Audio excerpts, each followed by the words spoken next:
A filthy black mechanic dares lay a hand on a billionaire's jet? You were born to bow your head, not to save this world, the cop hissed, his voice cutting through even the stall of the engine. On the scorched runway, Elijah Carter gripped the wrench like he was choking down every insult life had thrown at him. Then boom, the silver jet roared back to life, shredding the sound of cruel laughter. The crowd froze, and right there, Eleanor Whitmore, the powerful billionaire, dropped to her knees before the man who'd just been called trash. In that moment, the order of everything flipped, class collapsed, and dignity rose like a fire no one could put out. Think he's someone to look down on? Stick around by the end. You'll feel what it means to slap this fake society in the face with flames. At noon, under the sweltering heat, the New York sky blazed with sunlight sharp as blades, and waves of heat shimmered off the black asphalt of JFK's runway. A sleek silver jet, its long polished body reflecting streaks of white cloud, suddenly halted just before takeoff. A dry, cracking sound burst from the engine, followed by a thin stream of smoke that made everyone on the tarmac hold their breath. The crew scrambled around the boarding stairs,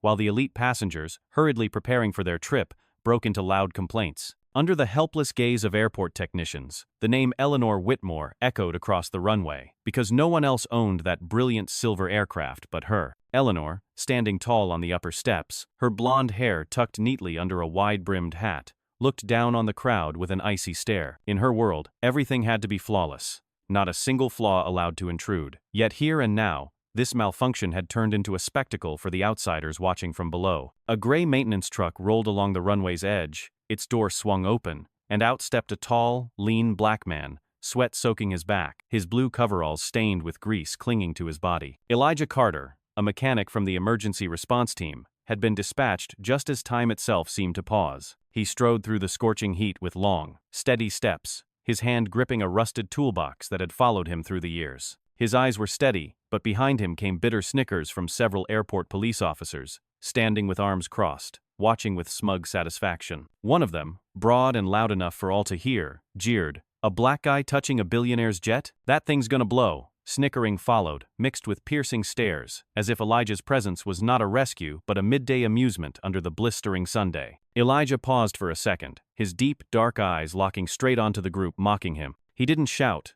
didn't growl, but let his voice ring out firm and solid, like a hammer striking steel. "I fix things with my hands. All you do is watch." The air seemed to still. The heat from the ground merged with the tension in the air, pressing into every glance, every breath. The officers froze momentarily, then burst into sharper, forced laughter. But in their eyes, the mockery had a flicker of unease, as if that calm defiance had scratched the arrogance they wore like armor. Eleanor stood on the steps, arms crossed, eyes fixed on Elijah's every move. She watched him walk straight to the smoking engine, sweat running down his dark, sunburnt cheeks. From where she stood, the mocking voices rolled like waves. "He'll probably burn the whole field down," or, "What a joke." A billionaire entrusting her fate to a low-class mechanic. But Elijah didn't look back, didn't respond. He knelt down, opened his toolbox, and his broad, calloused hands gripped each familiar tool, each wrench and plier worn into the shape of his own strength. The sharp clink of metal rang out as his wrench struck the engine casing. Elijah drew a slow breath and slid halfway into the engine bay,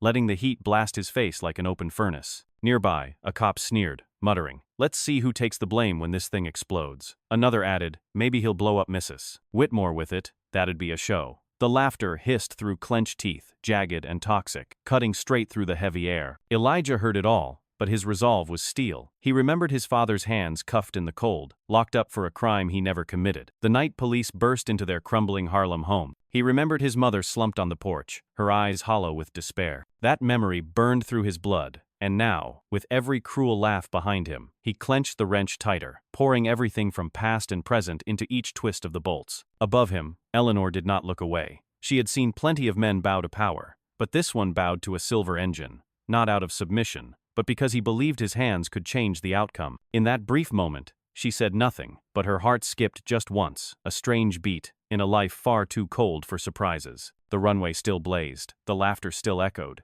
but inside Elijah, everything else faded. Only the silver engine remained, waiting for a final touch. He looked up once more, his eyes burning into the group of officers, then bent down to tighten one last bolt. The air stretched thin like a wire, as if the whole runway held its breath for an explosion or a resurrection. This is where it began, on the burning tarmac, where a black mechanic stood against scorn, and a billionaire woman watched in silence, as this moment sparked a fire that would erase the divide and ignite a battle of dignity and love no one saw coming. As Elijah bent down to check his toolbox, two officers in dark blue uniforms stepped out and blocked the nose of the plane, their solid frames like walls. One held out a hand, voice flat. "Stop. Security check." Elijah looked up, sunlight slicing across his face, highlighting every bead of sweat rolling from his temple to his neck. He took a deep breath and calmly set the toolbox aside to free his hands. The second officer circled behind him, eyes scanning like he was hunting for guilt in every grease-stained crease of Elijah's clothes. A rough hand suddenly rifled through his shirt pocket, then slipped down to his pants, like he was a smuggler just caught in the act. A crowd of passengers stood behind the fence watching, some whispering, others letting out faint, cynical laughs. One cop tilted his head and spoke just loud enough for all to hear. "Make sure he's not hiding a knife in there. These guys love to sabotage." The venom in that line sliced through the air and landed hard in Elijah's ears. For a second, his hands clenched so tight the knuckles turned white, but he said nothing, only lifted his gaze toward the one who had spat the insult. In those dark eyes, there was fire quiet, but enough to make the other man flinch for a moment before masking it with a bitter smirk. Elijah slowly reached into his chest pocket and pulled out his technician's license, carefully folded and worn with time, and handed it to the officer. The paper, proof of his study and years of experience, glinted in the sunlight. But instead of reading it, the officer jerked his chin, then slapped it from Elijah's hand, letting it fall onto the dusty runway. He ground his polished black shoe into it, crushing the name and worth it carried. Laughter erupted from the officers behind him, as if it were midday entertainment. Another chimed in, "Fake papers won't save a poor black boy anyway." Elijah bent to pick up the paper, his hand trembling not from fear, but from the kind of fury that builds so tight it chokes the air. He dusted it off, folded it neatly, and returned it to his pocket. He knew that if he gave them even one wrong word, they'd twist it into a crime. The heat of the tarmac mixed with the sting of humiliation, ready to burn through his pride, but Elijah stood with his shoulders straight. From the steps above, Eleanor Whitmore watched the entire scene unfold. The billionaire woman stood beneath a large white umbrella held up by her assistant, her cold gaze fixed on the men harassing him. Her face didn't change, still that calm, unreadable look that kept others wary, but at the corner of her lips, something flickered. A small, involuntary twitch, like a crack in ice when she saw the officer stomp on the license. It wasn't a smile, nor a sign of sympathy, just a sudden reaction she hadn't had time to suppress. The crowd continued to murmur. A few people shook their heads in disapproval, but no one spoke up. In this society, seeing a black mechanic treated like someone at the bottom was nothing unusual. But for Elijah, every action cut deeper, slicing open scars left from his childhood. He remembered the night he was dragged from the old car his father had spent a lifetime fixing, remembered watching the man he respected most, forced face down on the pavement for suspected theft. That memory had never faded, and now it came rushing back with every stomp of boots and every ugly burst of laughter. Elijah took a long breath, then stepped forward. His voice rose, deep and steady, not loud, not trembling, just firm like a current that never breaks. "If you're done, I've got work to do." The air tightened. A few officers furrowed their brows, about to speak, but the clear, unwavering look in Elijah's eyes held them back. Camera phones clicked on from the sidelines, tiny red lights blinking under the blazing sky, recording every second. Eleanor noticed it, and for a moment, she felt as if two chessboards had been laid out before her. One was the cold, calculated power she had always commanded: wealth, control, fear. The other was the defiant gaze of a man being humiliated, a gaze louder than any roaring engine. She closed her eyes briefly, and when she opened them again, the chill had returned, masking any tremble that might have flickered through her a moment before. Elijah walked toward the gleaming silver fuselage, the clink of tools marking each step. Behind him, the sharp laughter of the officers still followed, biting at his heels. "Let him mess around, just wait till he screws it up." But the words bounced off him, dropping into the sweltering heat like coals too weak to catch fire. In his mind, there was only one task: bring the machine back to life, prove himself with skill alone, and force those who mocked him to face a truth they couldn't deny. The sky above was deep blue,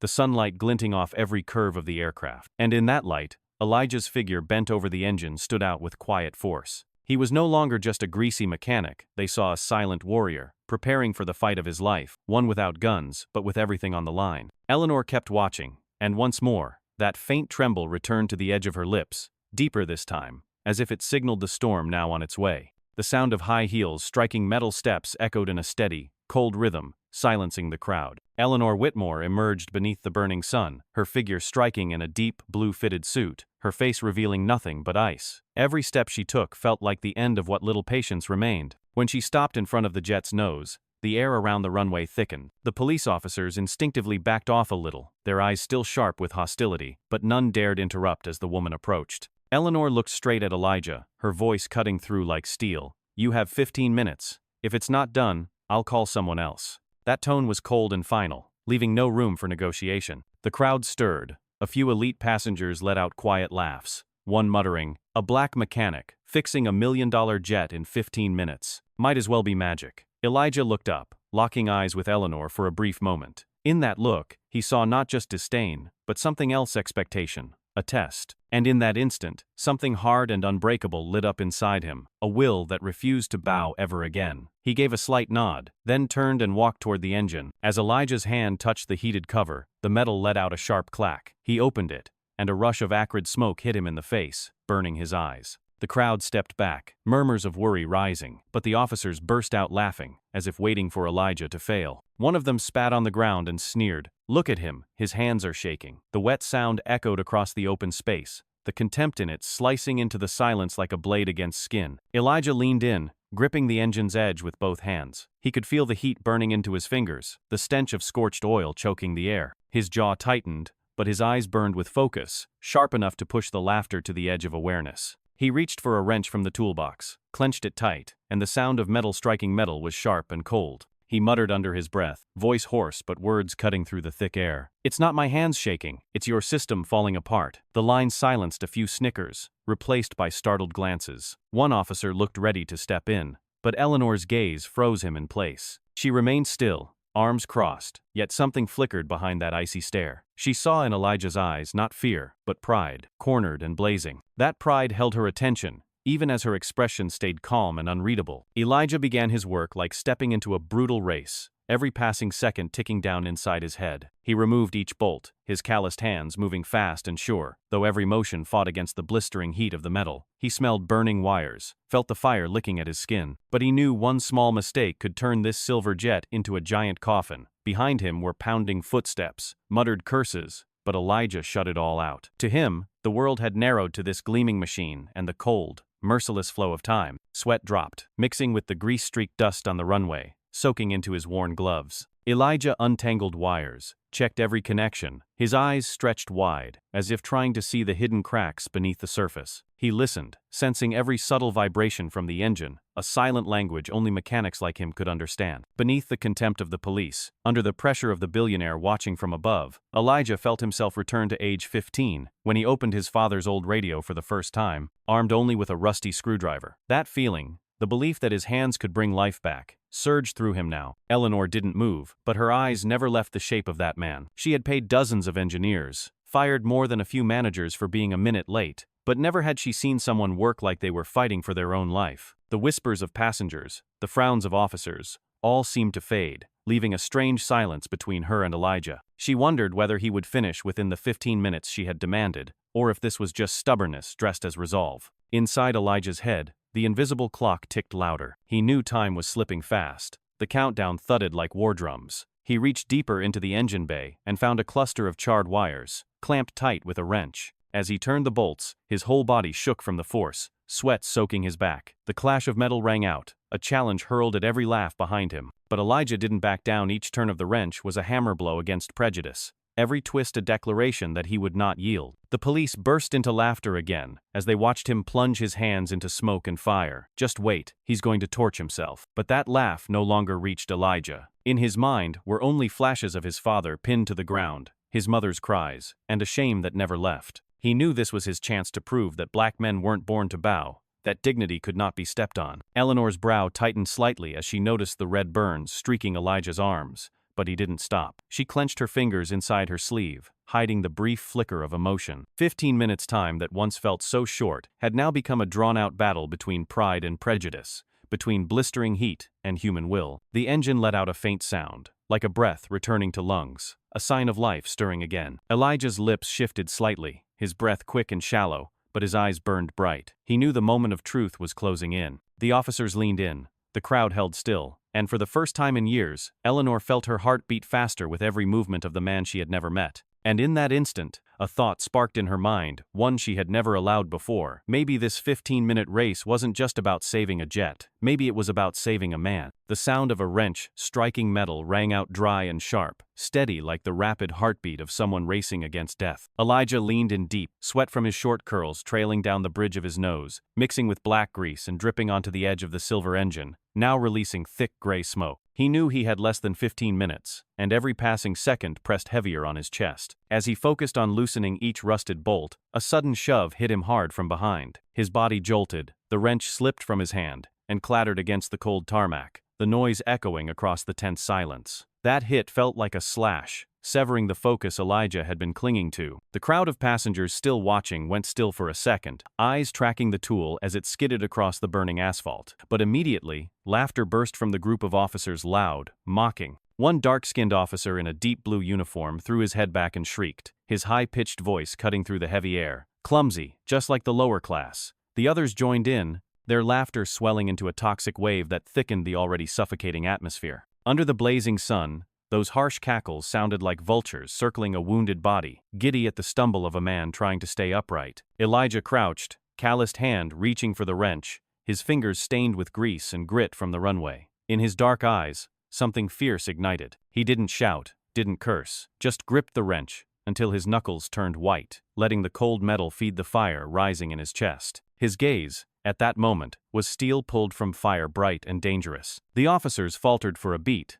then forced themselves to laugh louder, each laugh trying to bury the discomfort that had flickered for a second. Another voice piled on, "Let him keep fumbling. Won't be long before he sets himself on fire." On the aircraft stairs, Eleanor Whitmore tilted her head, her deep blue eyes locked onto Elijah's every move. She stood still, striking against the burning light, lips pressed tight, her face unreadable, as if untouched by the mockery unfolding below. But deep in her eyes, a flash of something else sparked when she saw how Elijah rose from that minor fall. He didn't answer back, didn't give up, didn't seek a way out. He simply went back to work, using silence as his only weapon against a crowd bent on tearing him down. Elijah sat back in front of the engine bay, picking up a few tools that had been knocked loose, his movements slow but deliberate. His hands were trembling, not from cowardice, but from holding back a rage that burned at the edge of control, trembling from the strain of not letting that fury explode into an act that could cost him everything. With every bend forward, every twist of his wrist, he poured his pride into the threads of the metal bolts, proving that his dignity wouldn't fall with the wrench. The scene on the runway looked like a chessboard, every eye fixed on a single piece standing alone against the weight of power. The first-class passengers, the tense flight attendants standing along the aircraft's side, all of them saw the harshness of what was happening,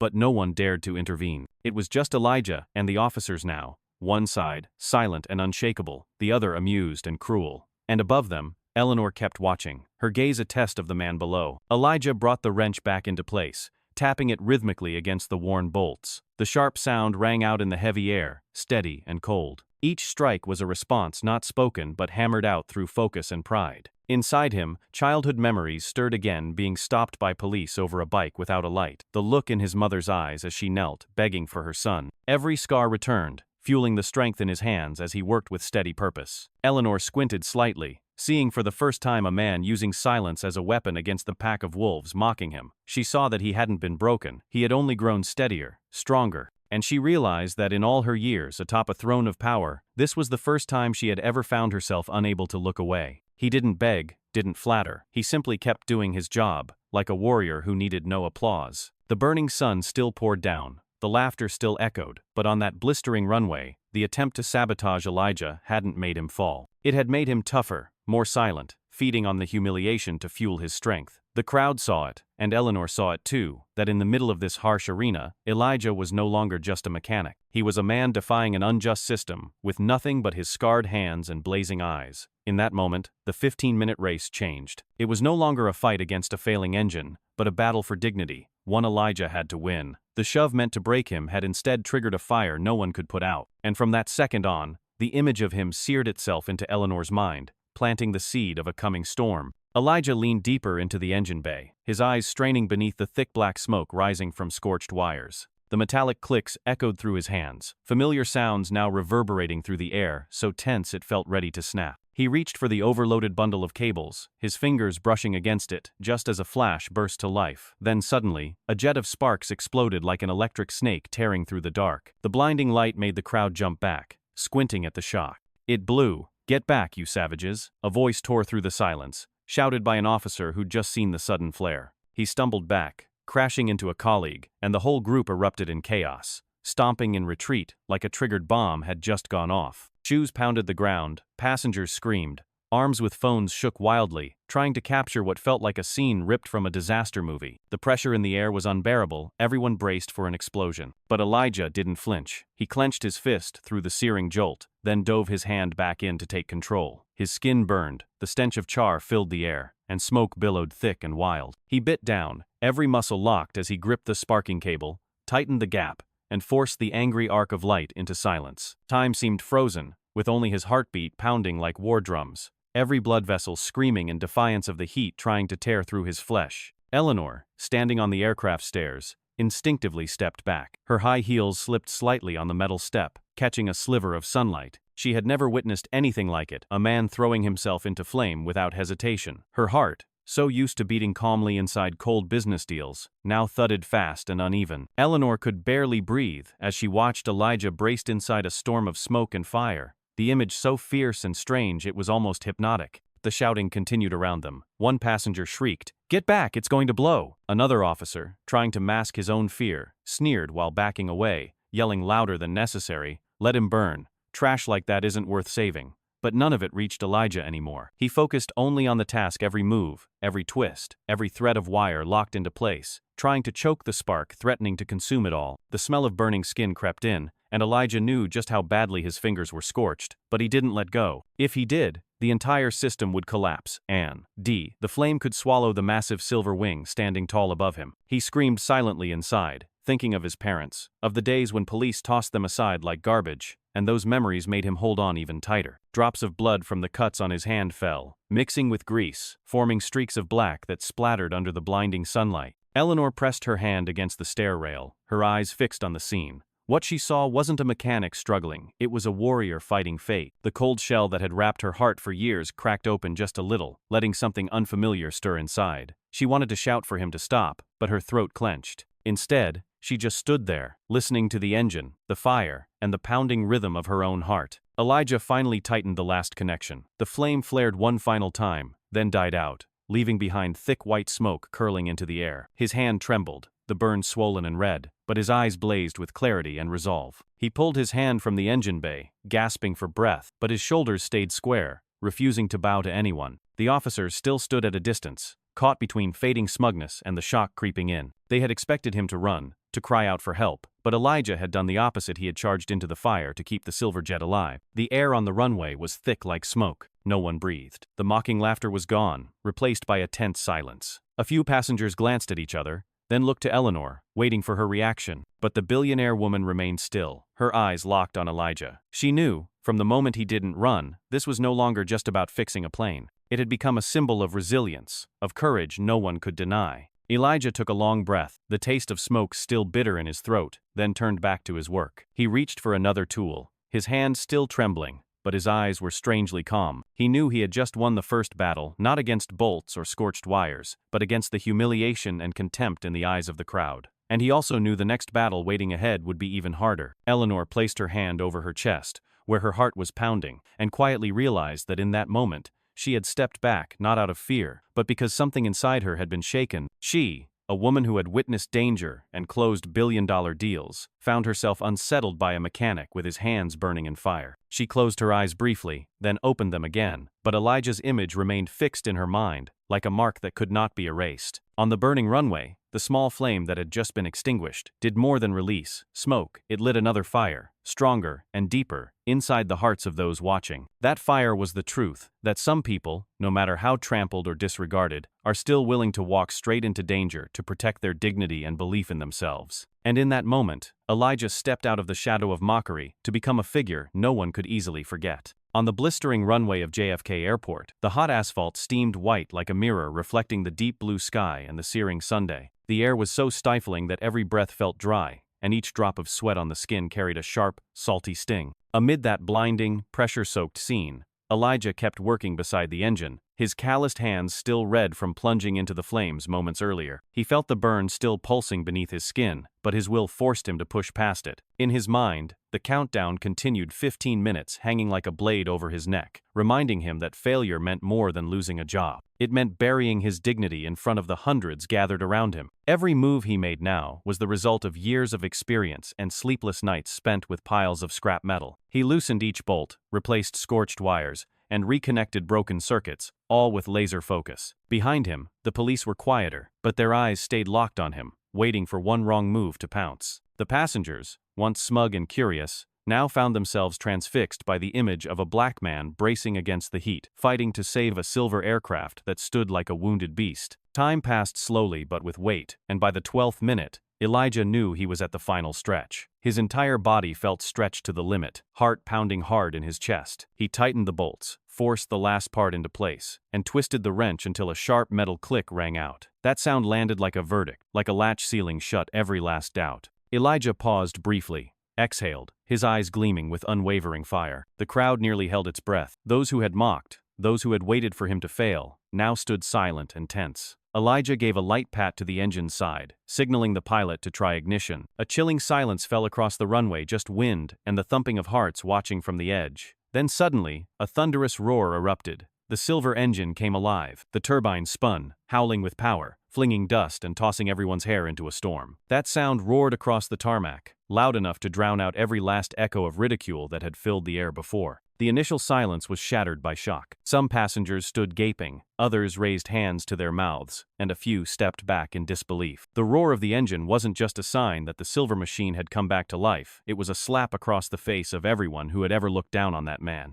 One officer, the same one who had shoved Elijah and knocked the tool from his hand, now stared with bloodshot eyes, his voice catching in his throat like a confession. "No way, it actually works." The words echoed, sealing the moment like a stamp of truth. They had been wrong, and disgracefully so. Elijah pulled an old rag from his pocket and wiped the sweat and grease clouding his vision. His hand trembled slightly, not from fear, but from the strain in his muscles after that long, intense effort. He took a deep breath, then looked up, his eyes blazing in the sunlight. His voice rang out clear, cold, and sharp as a blade slicing through every ounce of arrogance nearby. "The plane is ready. Now, do any of you still want to search me?" No shouting, no yelling, but each word landed like nails into the runway, silencing everyone. It wasn't a question, it was a challenge, a statement that he had won the first battle. Eleanor Whitmore, still standing high on the steps, kept her face composed, but inside, her heart was pounding in a way she didn't expect. She had witnessed too many things, claustrophobic meetings, billion-dollar deals, but never anyone like Elijah. A man who needed no applause, no spotlight, who made the whole world go silent with nothing but scorched hands and raw will. When the engine roared, she felt herself draw one breath back, not out of fear, but because something inside her had been moved. The passengers erupted into hushed murmurs. A wave of phones lifted to capture the moment Elijah stood upright before the roaring engine. In that frame, a sweaty black mechanic suddenly looked like a warrior on a battlefield, with the silver machine blazing beside him. A child tugged at his mother's hand and whispered, "He's like a superhero."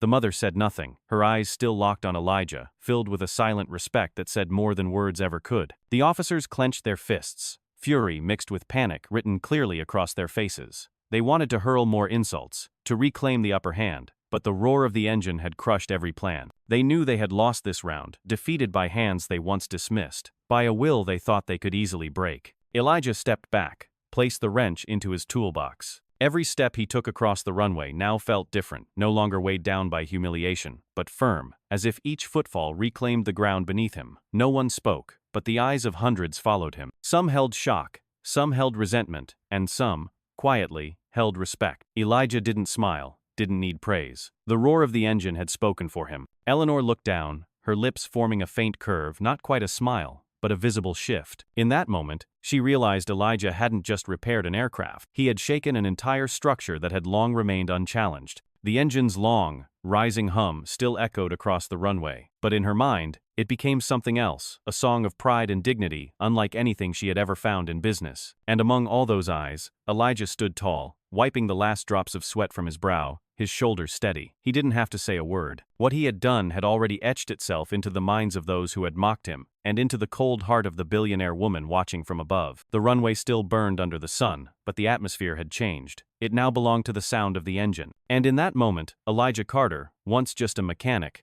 became a man no one could look at without respect. The engine's roar still lingered, hot gusts from the spinning blades kicking up clouds of dust across the runway. Elijah stood tall, his hands still burning but his eyes glowing bright. He had just won a battle, but there was no peace in that victory. Ahead of him, the white officers still stood firm, hatred flaring in their eyes. The crowd of passengers buzzed with unrest, phones raised high, capturing every second. The sun scorched down, the asphalt burned underfoot, and the tension was so thick that each breath tasted like gunpowder. One officer, broad-shouldered and red-faced, stepped forward, his boots stomping hard on the ground with a dry thud. He tilted his head, lips curled into a sneer, voice hissing through clenched teeth like a snake. "Fixing that plane doesn't mean you can raise your head. You people were born to bow." His words cut through the silence like a blade, slashing at Elijah's pride. Those around heard it clearly, sharp intakes of breath, wide-eyed stares, but no one dared speak. Elijah didn't blink. He didn't look away. He stared straight at the officer, his deep black eyes burning like forged steel. His voice came slowly, clearly, each word striking the runway like a hammer.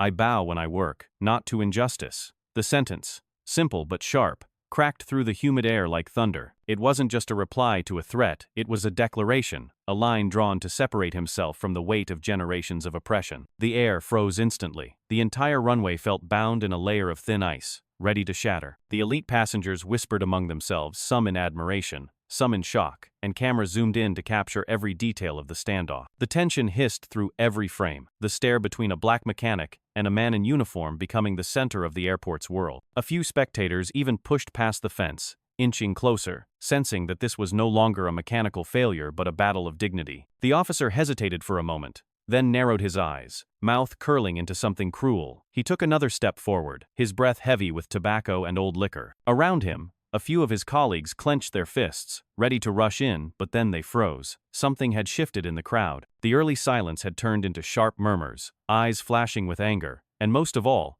countless lenses now aimed straight at them. Any act of violence now would be seen by everyone, and they knew it. Eleanor Whitmore, from the top steps of the aircraft, began her descent. The sound of her high heels, striking the metal steps, echoed in steady beats, each one like a drum, announcing that something monumental was about to happen. Her face was expressionless, ice cold, but it was that calmness that made the officers hesitate. She didn't need to speak, her presence alone sliced through the heavy air. Eleanor's steps were slow but certain, her posture upright in the scorching light, strands of golden hair glinting in the sunday. When she reached the runway, standing face to face with Elijah and the men who had just threatened him, silence fell sharp, tense, almost cutting through the skin. No one dared breathe too loudly. No one blinked. It felt like the slightest sound might set off an explosion. Elijah glanced at Eleanor, his eyes still steady, but something unfamiliar flickered inside him. He hadn't expected protection from anyone, especially not from a woman like her. But the fact that she stepped down at this exact moment shifted everything. This was no longer just a standoff between him and the police. It had become a witnessed moment, marked by someone too powerful to ignore. The passengers all raised their cameras higher, whispers spreading fast. Someone murmured, "She's siding with him." Another replied, "Maybe not, but she's clearly not okay with what just happened." Those small words dropped like stones into water, rippling quickly through the crowd, tightening the tension even more. The officer furrowed his brow, his gaze shifting to Eleanor, but his lips pressed shut, the words caught in his throat. He knew that if he kept pushing Elijah now, in front of the billionaire and dozens of recording lenses, his career could end right there. But in his eyes, the fire of resentment hadn't gone out. It had only been pushed down, waiting for another chance to burn. Eleanor didn't look at him, she looked straight at Elijah. In that moment, she saw a man drenched in sweat, his hands swollen and red from burns, but his eyes were bright, unwavering, so direct that it made her stop. His shoulders were still firm, unshaken by the insults hurled at him, and in Eleanor's chest, a strange heartbeat struck, something she had never felt in grand galas or billion-dollar deals. She said nothing, but her presence alone was enough to hush the crowd, leaving a space between Elijah and the man who had threatened him. That space filled with a heavy silence, sharp as a blade, as every eye turned toward Elijah, waiting to see what he would do next. And Elijah, beneath the scorching heat and 100 piercing stares, stood tall, his eyes locked on his opponent, his voice cutting through the air with weight. "I told you I bow when I work, but never to injustice." That sentence, repeated now with even greater force, sent a chill through Eleanor, and froze the officers where they stood. There was no laughter left. The passengers were moved. Some began to clap, quietly at first, the sound soft but spreading fast like fire catching dry grass. The burning runway had become an arena, where a black mechanic stood his ground and challenged the very system built on power and prejudice. The runway still trembled with the roar of the engine coming back to life, hot gusts from the blades scattering dust and heat into the air, sending ripples across the asphalt like waves of rising haze. Beside the gleaming silver jet, all sound seemed swallowed by the weight of tension, leaving only stunned stares and phone cameras locked onto the unfolding scene. Elijah stood tall, his burned hand gripping the wrench like clinging to the last thread of pride. Across from him, the officers, silenced by his defiant words, seethed in helpless anger, unable to act. In that moment, Eleanor's footsteps rang out sharp, steady, breaking through the thick silence like hammers tapping against concrete. She walked forward slowly, her figure striking under the blazing sun, strands of gold hair catching the light and sharpening the chill in her presence. But it was that very presence that made the officers instinctively draw back. The ones who had just shouted now held their tongues, unwilling to escalate in front of the billionaire. Eleanor stopped directly in front of Elijah, placing herself fully between him and the uniformed men. In that instant, she became a wall of polished steel, splitting the world in two. On one side, the cold weight of authority, on the other, the burning pride of the man who had just saved the plane with his bare hands. Silence. I'm speaking to him. Eleanor's voice rang out not loud, but sharp, cutting like a command from someone used to being obeyed. Her words sliced through the engine's roar, shutting down every snicker and murmur. A tense stillness fell over the runway, and even the hot wind seemed to pause for a second. The officers stood frozen, lips pressed shut, fury in their eyes but no sound leaving their throats. Passengers murmured quietly, and more phones were raised higher, trying to capture this moment, this unmistakable shift in power. Elijah paused, never expecting that woman of power to step down and stand directly in front of him. Confusion stirred in his chest, and he opened his mouth, voice hoarse from minutes of smoke and fire. I was just doing my job. The words were simple, steady, as if everything he had just endured reaching into flame, tightening every last bolt, enduring taunts and danger, had all come down to one thing: work. But that simplicity was exactly what silenced everyone. He didn't boast, didn't speak of grand ideals. He simply stood there as a mechanic, doing what he knew, defending his dignity with his own two hands. Eleanor leaned in slightly toward Elijah, her figure tilting just enough to let a glint of something unexpected shine through her eyes. She looked directly at his face, streaked with sweat and grease, at his swollen, bloodied hands, and spoke in a firm, low voice, each word falling onto the tarmac like a declaration. Number, you just saved my whole world. The crowd trembled. Those who thought this had only been a standoff between class and contempt now felt that sentence hit like a slap to the heart. Eleanor's world was not just a silver jet or a financial empire. It was safety, honor, trust, and humanity. And she had just made it clear that Elijah had preserved all of it. Elijah froze, his eyes flickering with something he hadn't expected. That sentence, from the person he thought would be the coldest, carried the deepest recognition he had ever received. His heartbeat surged. The roar of the engine faded from his ears, leaving only Eleanor's voice echoing inside. He had never imagined that one sentence could make every burn, every insult, stand as proof of a victory greater than applause. The officers cast quick glances at one another, their shame showing in every small movement. None dared speak. They knew that if they opened their mouths now, every camera lens would turn toward them, making them look like fools trying to deny a truth too obvious to fight. The passengers stayed silent. Some pressed their lips together, visibly moved, and others quietly wiped away tears from the corners of their eyes. They had seen contempt, they had heard threats, and now, they had heard a billionaire woman publicly acknowledge the worth and dignity of a black mechanic. It was a moment that couldn't be undone. Eleanor straightened, took a deep breath, and kept her eyes locked on Elijah's face. In her blue gaze, the ice had cracked, replaced by something unfamiliar, a light of respect, and a feeling she had no name for yet. Her heart beat faster, not from fear, but from the sudden realization that she had found something money couldn't buy, something no amount of power could command: pride and courage. Elijah remained silent, his lips pressed tightly together, his eyes burning bright, though a surge of emotion swelled beneath the surface. He bowed his head, not out of submission,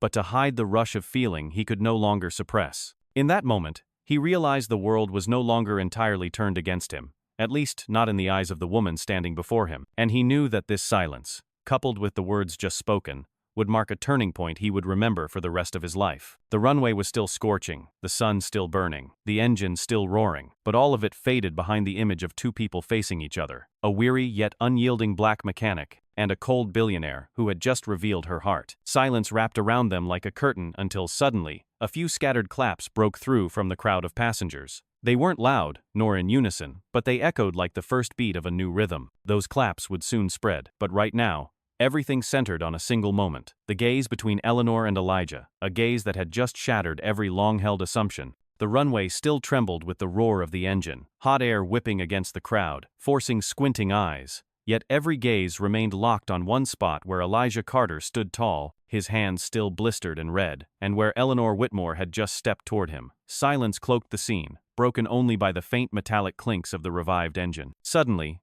Eleanor stopped, drew in a deep breath as if gathering all her courage, and right before hundreds of people, she knelt on the scorched runway, still marked by smoke. The rising heat clung to her dress as it folded over her knee, creating a sight so surreal it froze every breath. Some passengers gasped, phones slipped from trembling hands, and the officers, once so threatening, stood paralyzed as if drenched in cold water. "Please, marry me." The words burst from Eleanor's lips like a thunderclap, powerful, sudden, and impossible to dismiss. It wasn't a joke, not a dare, but a plea from deep within, echoing across the searing pavement, crashing into the ears of everyone present. A few women in the crowd murmured softly, some men frowned in disbelief, while every camera lens locked in, capturing each second, each breath. In that moment, time seemed to stop, making space for one proposal to ring out in the blinding summer light. Elijah stood frozen, his entire body stiffened to stone. He heard the words clearly, yet his mind spun, his heart pounding as if it might burst. He looked down and saw Eleanor kneeling among so many watching eyes, her eyes no longer cold,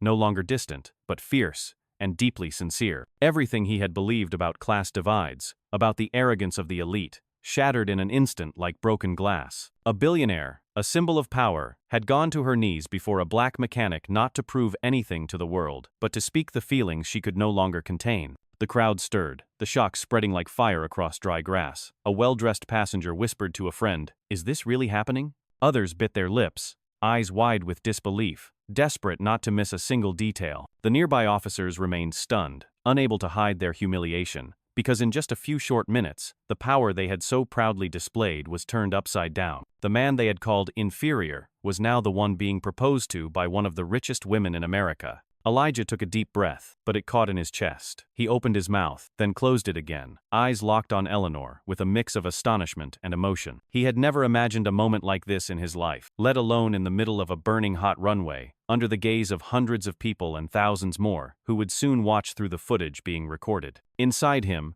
confusion wrestled with pride, and above all was the undeniable truth that this moment had already gone far beyond every boundary he had ever set for himself. Eleanor remained on one knee, her eyes never leaving Elijah. She said nothing more, offered no explanation, letting those 4 words echo and break down every wall of prejudice. In her eyes, there was no longer the calculation of an investor, no longer the coldness of someone accustomed to power, but the light of a human being, pouring her whole heart into the most reckless decision of her life. And that alone kept anyone from laughing, because they all recognized this was no performance, but something real too real to deny. The crowd gradually stepped back, forming a silent circle around the two. Camera shutters continued to snap, but no one dared interrupt. The tension had shifted into awe, and in that very moment, Elijah knew he was standing at the threshold of a life-altering change. The engine still roared behind them, but every eye on the runway was now focused on the scene in front of them, not on the shining silver aircraft. Passengers screamed, gasps crashing like waves, some covering their mouths, others nearly in tears from the shock. Phones and cameras were raised high, red lights flashing non-stop, capturing a moment unlike anything they had ever seen. A billionaire woman kneeling on the runway, her proposal echoing like thunder, and the entire world watching this unbelievable reversal. The uproar from the crowd became a harsh soundtrack, overpowering the hot wind whipping past their ears, leaving behind a storm of emotion where each person realized they were witnessing a turning point in both personal and collective history. The officers, those who had mocked Elijah, now stood frozen like statues. Their faces were tight, eyes glazed with confusion and anger. Eleanor's words had fallen like a hammer, silencing them completely, and turning all their earlier hostility into a farce. Some tried to stand tall, clenching their fists as if to find some strength, but the eyes from the crowd turned toward them like icy blades, forcing them to retreat. Deep down, they knew there was no recovering from the shame of this moment. Elijah stood frozen, his eyes wide and unblinking, his entire body locked in place. His heart pounded wildly, each beat crashing against his chest, leaving him lightheaded. The noise around him faded into the distance, as if he had been pulled into another space entirely, where only the image of Eleanor kneeling before him existed. He couldn't tell if this was a dream or reality, couldn't grasp why someone of her stature would speak words that shattered every boundary. Sweat dripped from his brow, mixing with the lingering grease and dust, but he didn't notice. His mind was locked on Eleanor's eyes, no longer cold, but ablaze with something strange, fierce, and genuine. Some in the crowd began to shout, voices filled with disbelief and excitement. Someone whispered, "This can't be real," while another muttered, "If this isn't filmed, no one will believe it." Dozens of lenses zoomed in, capturing every second, and Elijah could feel the world tightening its grip around him, but he no longer heard the clicking of cameras, no longer noticed the eyes. All he could see was a woman kneeling beneath the blazing sun, doing something no one could have predicted. Elijah's heart thudded out of rhythm, ready to burst from his chest. Memories of a hard childhood flashed through his mind, of being stopped in the streets, of the scornful gazes from the powerful. He had never imagined that one day, in the middle of it all, someone would rise and defy every prejudice with an act so brave, it seemed unreal. He felt as if he were being pulled into a vortex, where past, present, and future intertwined, all compressed into this extraordinary moment. Amid the shouting, the confusion of the officers, and the constant flashes of light, Elijah remained still, eyes fixed on the powerful woman, waiting for his answer. He hadn't spoken yet, but inside him, a fire had ignited. A fire that could forever change the course of his life from this very second. As the midday sun began to tilt, videos recorded on the tarmac started flooding social media platforms. From trembling phones overwhelmed by shock, the image of Eleanor kneeling and saying, "Please, marry me," spread at lightning speed. Within hours, millions of views poured in, comment sections exploded by the second, and thousands more shared the footage, turning what seemed like a private moment into a seismic event. From New York to Los Angeles, from tiny cafes to massive boardrooms, everyone was pulled into the storm of information, where the name Elijah Carter suddenly became the center of attention. Among the countless frames being shared, people saw Elijah standing tall, his face smeared with sweat and grease, his eyes burning bright, while Eleanor knelt under the scorching sun, her voice steady and resolute. Short clips were edited and circulated. Bold headlines flooded news sites. The moment that shook social order. Billionaire proposes to black mechanic on the runway. In the comments, the public split into camps, but most were overwhelmed by powerful emotion. Outrage surged over the humiliation Elijah had endured from the police, with clips of an officer tossing and stepping on his permit reposted endlessly, sparking calls for justice in uncompromising tones. The hashtag number Justice for Elijah exploded, flooding every platform by late afternoon and rising to the top of global trends. The phrase was no longer just a slogan, it became a rallying cry, a symbol of unity. Elijah's words, "I bow when I work, not before injustice," were repeated like a mantra, printed on posters, turned into phone wallpapers, and embraced as a symbol of resistance against oppression. From rundown street corners to elite universities, the quote echoed, inspiring those long used to enduring in silence to finally lift their heads high. The response didn't stop with the online world. Reporters and journalists swarmed the airport, interviewing passengers and gathering every possible detail. News broadcasts replayed the moment. Eleanor dropped to her knees and Elijah's unflinching reply. Evening talk shows opened special segments, bringing in social commentators and civil rights activists, and the topic shifted from a technical malfunction to deeper questions of justice, inequality, and courage. The image of a black mechanic, once dismissed as insignificant, had become the focal point of a national conversation. The police officers who had mocked and humiliated Elijah quickly became the center of public outrage. Video clips capturing every insult were cut and shared widely, irreversibly tarnishing their reputations. Protesters gathered outside the airport security headquarters, holding up signs demanding punishment for the abuse of power. Human rights organizations submitted formal petitions calling for an immediate investigation. Under the official posts from law enforcement agencies, thousands of angry comments poured in, cursing, demanding accountability, and tagging number Justice for Elijah like a dagger reminder that all acts of oppression would be exposed. In small coffee shops, debates broke out, with someone slamming a table and shouting, "Times have changed, no one has to bow forever." On packed subways, strangers turned to each other, sharing the video playing on tiny screens. From distant suburbs to towering skyscrapers, the story spread like fire in a high wind. People didn't just see a proposal, they saw a fierce clash between dignity and contempt, between cold authority and blazing courage. Elijah still hadn't fully grasped what was happening. All he knew was that from the moment Eleanor knelt, his life had been swept into a storm that couldn't be stopped. In the small apartment where he lived, neighbors pulled out their phones, saw him on their screens, and shouted his name in pride. To them, Elijah represented more than just himself. He stood for thousands who had been stepped on.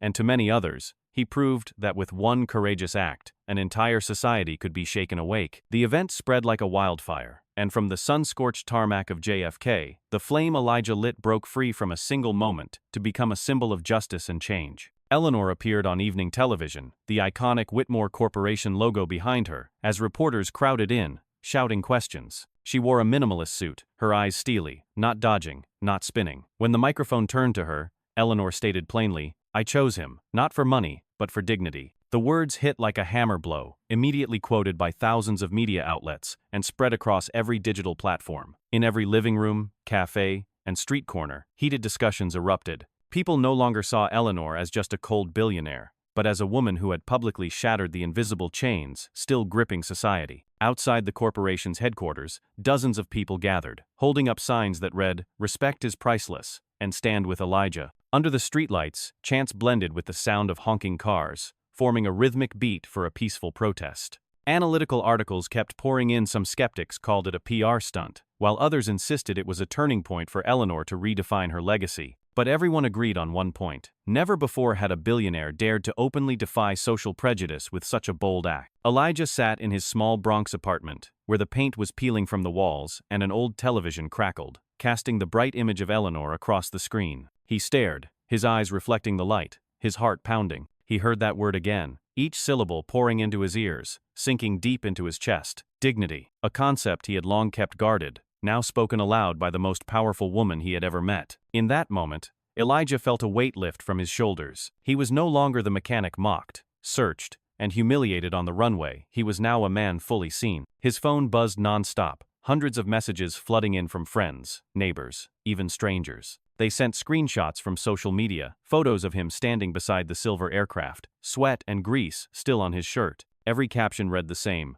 "Hold your head high, Elijah." He let out a quiet laugh, then clenched his fist, a rush of energy coursing through him. For the first time in years, he didn't feel ashamed to step outside, didn't have to lower his head to dodge anyone's gaze. Just days after the runway incident became a global phenomenon, the media began digging into Elijah Carter's past. On the front page of a major online news outlet, a bold red headline read, "Runway hero once arrested at 17. The public erupted instantly. Blurry old photos surfaced, showing a tense-faced black teenager in handcuffs being led into a police car. Journalists scrambled to write stories. Some labeled it a stain on his record. Others questioned Elijah's character, suggesting someone with a troubled past couldn't represent dignity. But there were louder voices pushing back, insisting that unearthing his past was nothing more than an attempt to smear the man who had just reignited a national sense of hope. That incident at 17 had long been buried in Elijah's memory. He remembered that night clearly being pulled off his old bike on a quiet street, accused of theft without cause. He was taken to the station, interrogated for hours with no evidence against him. Eventually released,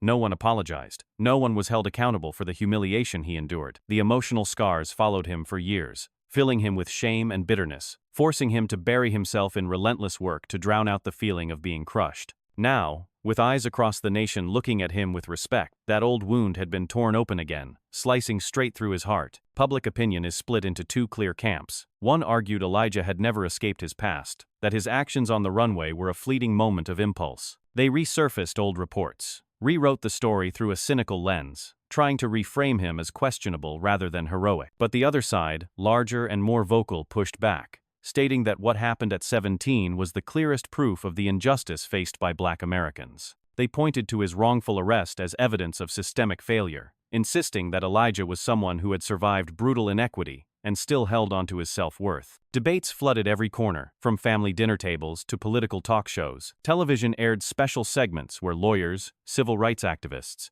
and even former police officers clashed on live panel. Old footage played, archived reports were dissected, turning Elijah into the center of a massive public firestorm. To many, he was no longer just the mechanic who fixed a plane. He had become the face of a larger social reckoning on justice, fairness, and how society treats those it pushes to the margins. Elijah sat in his small apartment, eyes fixed on the television broadcasting the news, his heart heavy. He felt each comment like a needle pricking his skin, reviving memories he had tried to bury. But within that pain, he also felt another kind of strength rising. because this time he was no longer alone. Out there, millions of people were fighting for the truth, standing up to defend him, turning a past that once felt like a burden into a torch exposing injustice. Elijah understood that this battle was no longer just for himself, but for others like him, those who had been forced to bow before prejudice. In that moment, amid the storm of public opinion, Elijah realized for the first time that his painful past was now a weapon to move forward, to prove that dignity can never be extinguished,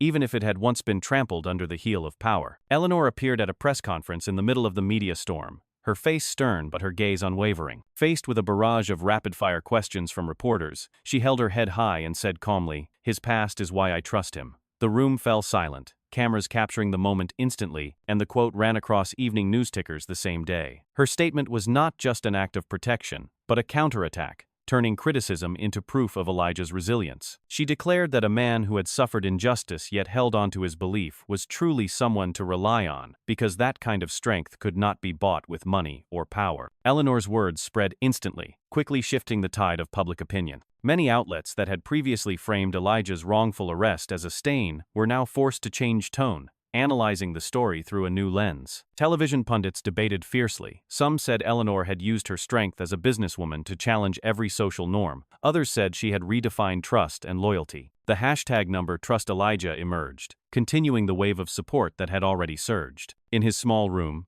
Elijah quietly followed every development. He saw Eleanor's image on the screen, heard every word she said, and felt a storm rise inside him. He knew she had given her all to defend him, but at the same time, a gnawing question echoed. Did he truly deserve a trust that great? He remembered being 17, led into the station, the suspicious looks from neighbors, the helplessness of cold handcuffs. Those wounds had never fully healed, and now, as Eleanor used them to express her faith in him, Elijah felt his heart grow heavier still. He stepped to the window, looking out at the bustling street. The people passing by had no idea that inside this apartment, he was struggling with himself. He feared that if he kept moving forward, there would come a time when he would disappoint Eleanor, and feared that her trust would turn into a burden weighing on his shoulders. In the long, sleepless nights, Elijah questioned whether he was merely a temporary symbol for the public or truly someone who could stand beside a woman like Eleanor, someone the whole world looked up to. That doubt was not easy to silence. Every time he remembered the moment Eleanor knelt on the runway, his heart ignited with a burning fire. But at the same time, a deep anxiety took hold. He didn't want the gap in class, status,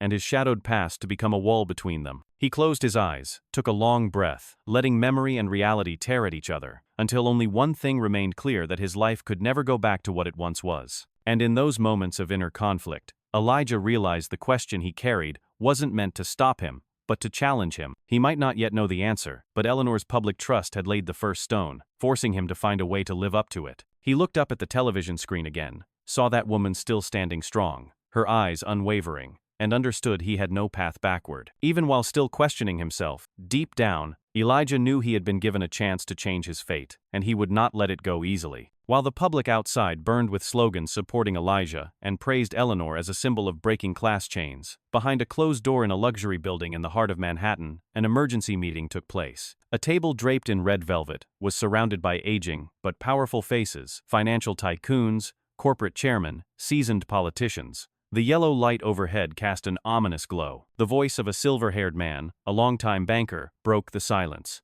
"We can't allow a black mechanic into our circle," the statement echoed, followed by nods of agreement. To them, Eleanor's act of kneeling wasn't romantic. It was a direct threat to a power structure preserved for centuries. Another voice, belonging to the head of a media empire, leaned in with a mocking smile. "The public is excited for now, but we know how quickly that fades. All we need is the right direction." A plan was laid out in detail. They drafted a scenario to transform Elijah from a symbol of dignity into a questionable figure, a man blown out of proportion. Every newspaper, every news outlet under their influence would launch stories twisting the facts, planting cracks in public trust. Calls were made non-stop, silent orders handed down. In newsrooms, editors received instructions to publish stories on the dark side of the runway hero, crafting a narrative that Elijah was exploiting the moment for fame. Online headlines screamed across screens, "Hero or opportunist?" while blurry photos from Elijah's teenage years resurfaced, inserted into stories laced with insinuation, shaking readers' confidence bit by bit.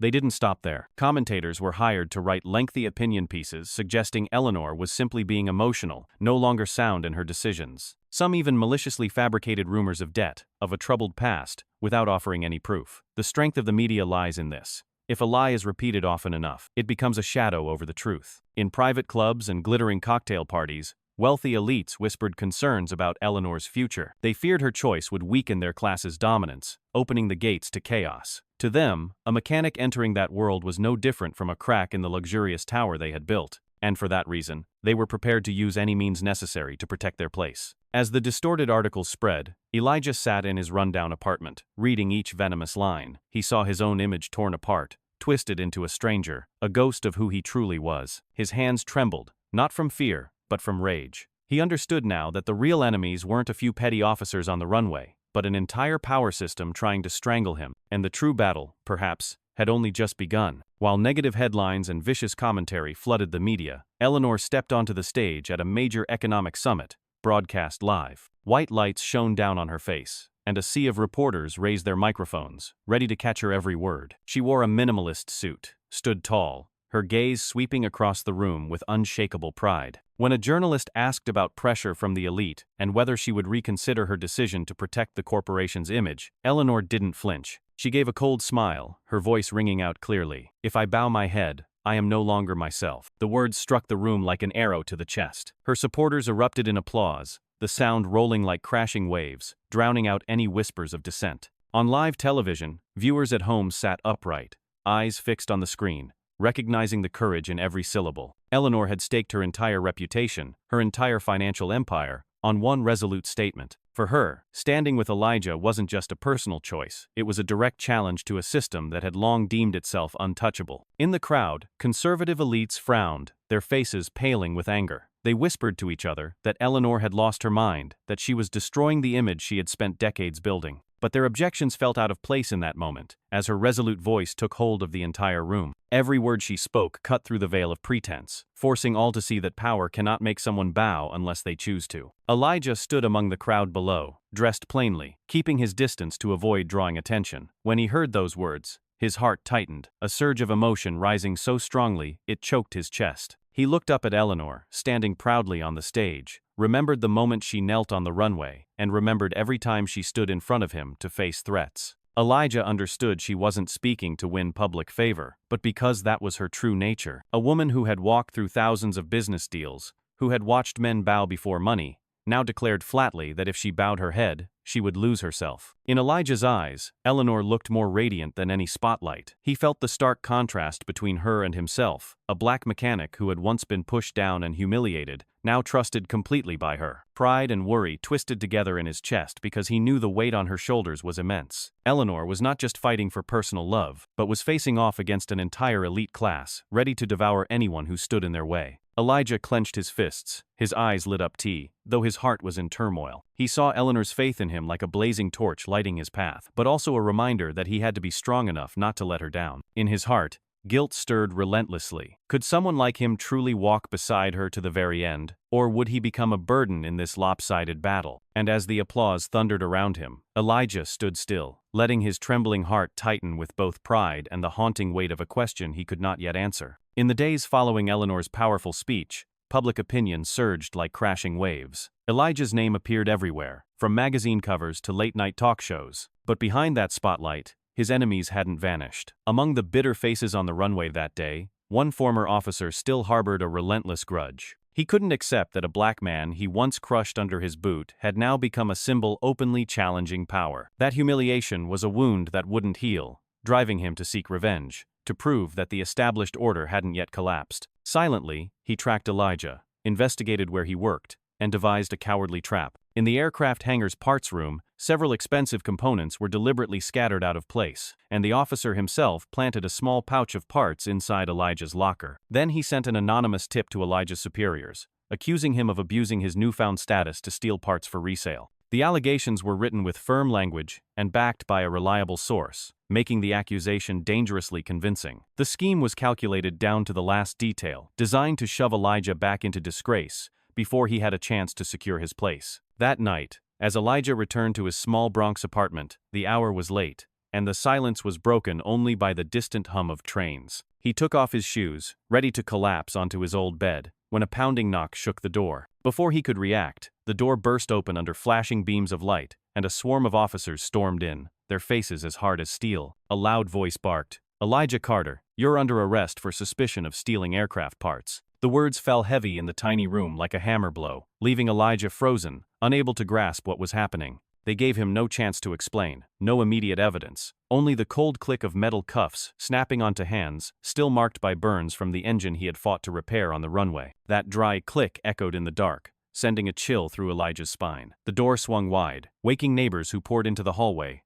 eyes wide with confusion. Some murmured in disbelief, others whispered with suspicion. A child peeked from behind a door and asked, "What's going on, Mom?" The woman pulled him back, her eyes a mix of confusion and pity. Elijah was led down the steps, his bare feet touching the cold concrete. Every stair pierced his skin like needles. Familiar wounds reopened. He bowed his head, not from shame, but knowing that in that moment, even if he screamed his innocence, no one was ready to listen. The image of the runway hero, just recently glowing across screens, was now smeared in shadows, reduced to a suspect being dragged away like a criminal in front of the same people who had once called his name with pride. Inside the police car, the flashing red and blue lights cast shifting shadows across Elijah's face, a storm of anger and humiliation rising within him. He couldn't fathom how they fabricated the story so seamlessly, but deep in his heart, he knew the people who wanted to drag him down would never stop. Everything he had built, every ounce of trust Eleanor had publicly placed in him, was now being tested more brutally than ever. His eyes shut tight, his chest tightened, but he no longer trembled. In that moment, Elijah made a silent vow to himself. Even if they chained him again,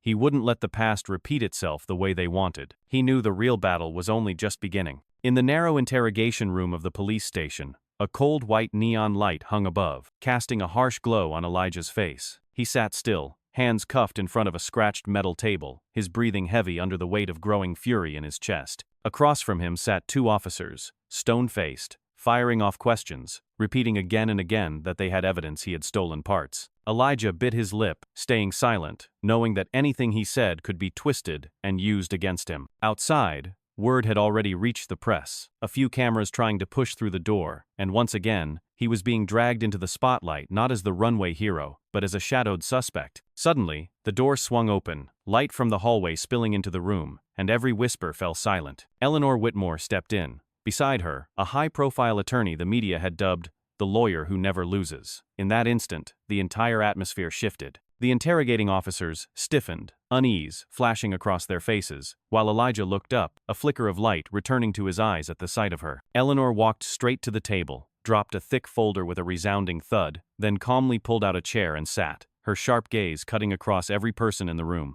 "You say you have evidence?" Her voice rang out firm and clear, not loud, but with enough force to silence the room. The lawyer beside her swiftly opened the file, flipping through pages, presenting documented proof that every aircraft part in question had been properly logged, with no discrepancies. Each word, each number laid out so precisely that the accusations crumbled under their own weight. The officers who had earlier spoken with such confidence now shifted awkwardly, sweat beading on their brows, unable to refute the clear, undeniable facts. Eleanor didn't stop there. She signaled to the lawyer, and immediately a large screen in the room flickered on. A video played, showing the scene on the runway just days earlier. The footage was crystal clear, capturing the moment a white officer casually knocked Elijah's technical permit to the ground and stepped on it with polished black shoes. Mocking laughter rang out in the clip, the sound sharp and unmistakable, silencing the entire room. The ones sitting across from Elijah, who had just twisted him with relentless questioning, now shrank under the weight of irrefutable evidence. The lawyer spoke slowly, his tone calm but every word like a blade. "You want to charge a man who was publicly humiliated, yet you offer no real proof. While this is the truth, the public deserves to know." He emphasized the last line, locking eyes with the officers, leaving them with no option but to lower their heads. Eleanor crossed her arms, her eyes blazing, and for a moment, Elijah didn't just see a billionaire, he saw a warrior, wielding her power and intellect against injustice. Outside, that same video wasn't confined to the interrogation room. It was released on social media almost simultaneously, thanks to Eleanor's prepared communications team. Within hours, millions of views poured in, and this time, no one doubted it. The raw clarity of the footage shattered every accusation like a castle of sand. The hashtag number Justice for Elijah resurged, stronger than ever, accompanied by demands to prosecute the officers who orchestrated the setup. Elijah sat there, listening to each piece of evidence presented, watching the video expose the truth, and a wave of indescribable emotion rose in him. He had feared that his past would always be a chain, that every scheme would choke the future. But now, Witnessing Eleanor defend him not only with words but with fierce action, he felt a new strength taking hold. The shame of being handcuffed in front of neighbors was being replaced by the belief that justice, even delayed, could still speak. His eyes met Eleanor's, and his heart clenched with emotion. He understood this wasn't just his battle, it was theirs, and she had chosen to stand with him without hesitation. In that moment, Elijah felt a weight lift after days of storm, because the truth had been revealed, and he was no longer alone in this fight. On the day of the trial, the entire city seemed to converge on one boiling point. Outside the courthouse, hundreds gathered with banners and signs, many holding up slogans like, "Justice for Elijah," their chants blending with car horns to create a tension-filled atmosphere unlike anything before. Reporters and camera crews crowded in, lenses pointed at every face. The scene aired live on multiple national networks. Turning the hearing into more than just a legal proceeding, it became a public drama, with the whole country watching. Elijah stepped out of the car in a simple suit that made his posture seem even more resolute. He walked through the crowd, eyes forward, unflinching, as if silently declaring he was ready to face everything. Beside him, Eleanor walked quietly, her expression unreadable, but each step firm, signaling an unwavering presence at his side.